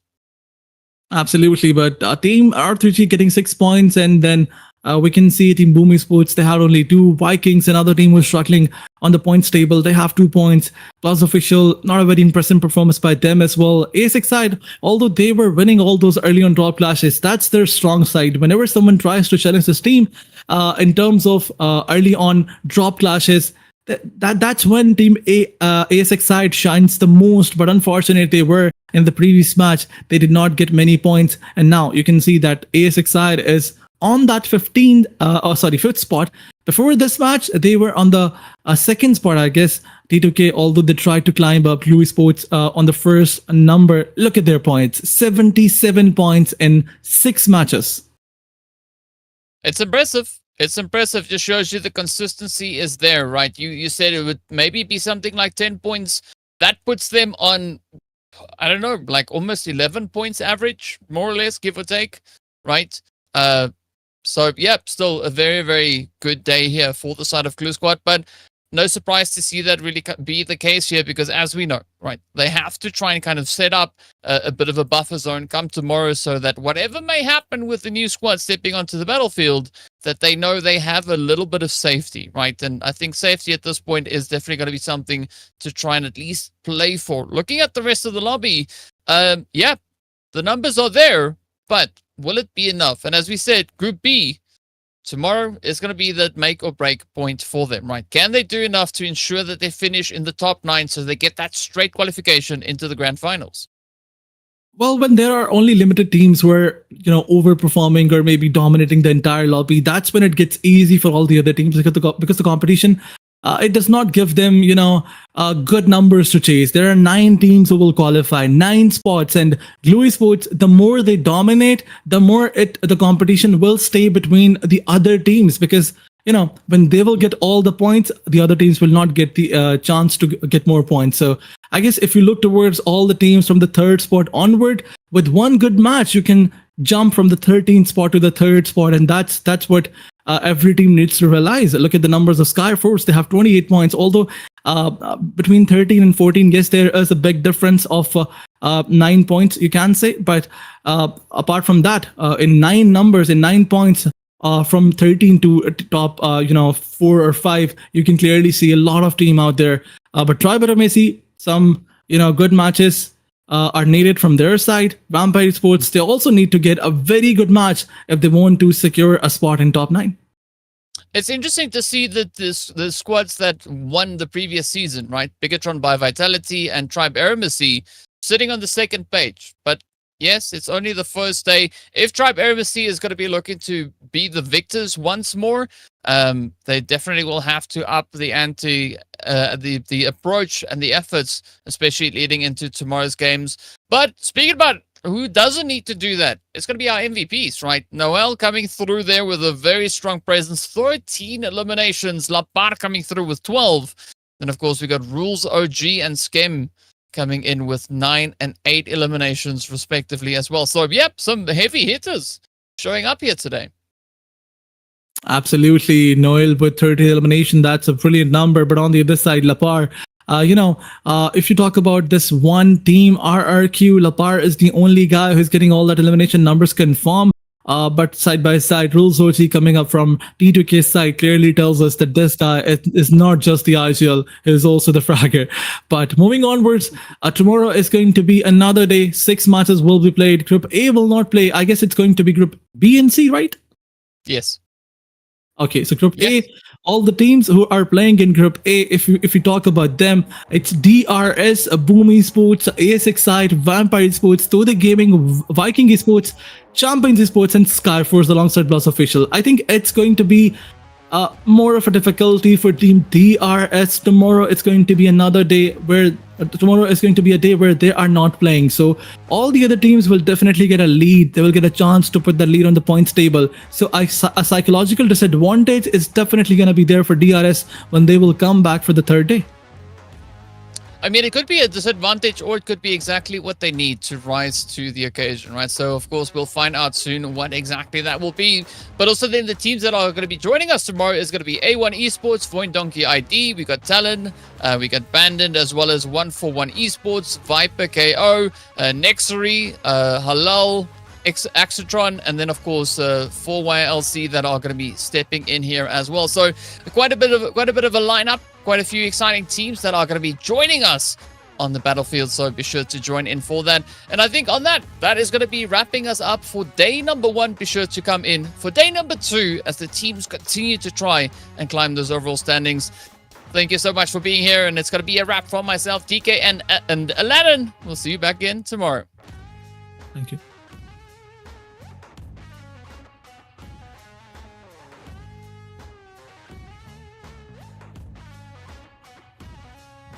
It's a surprise.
Bye.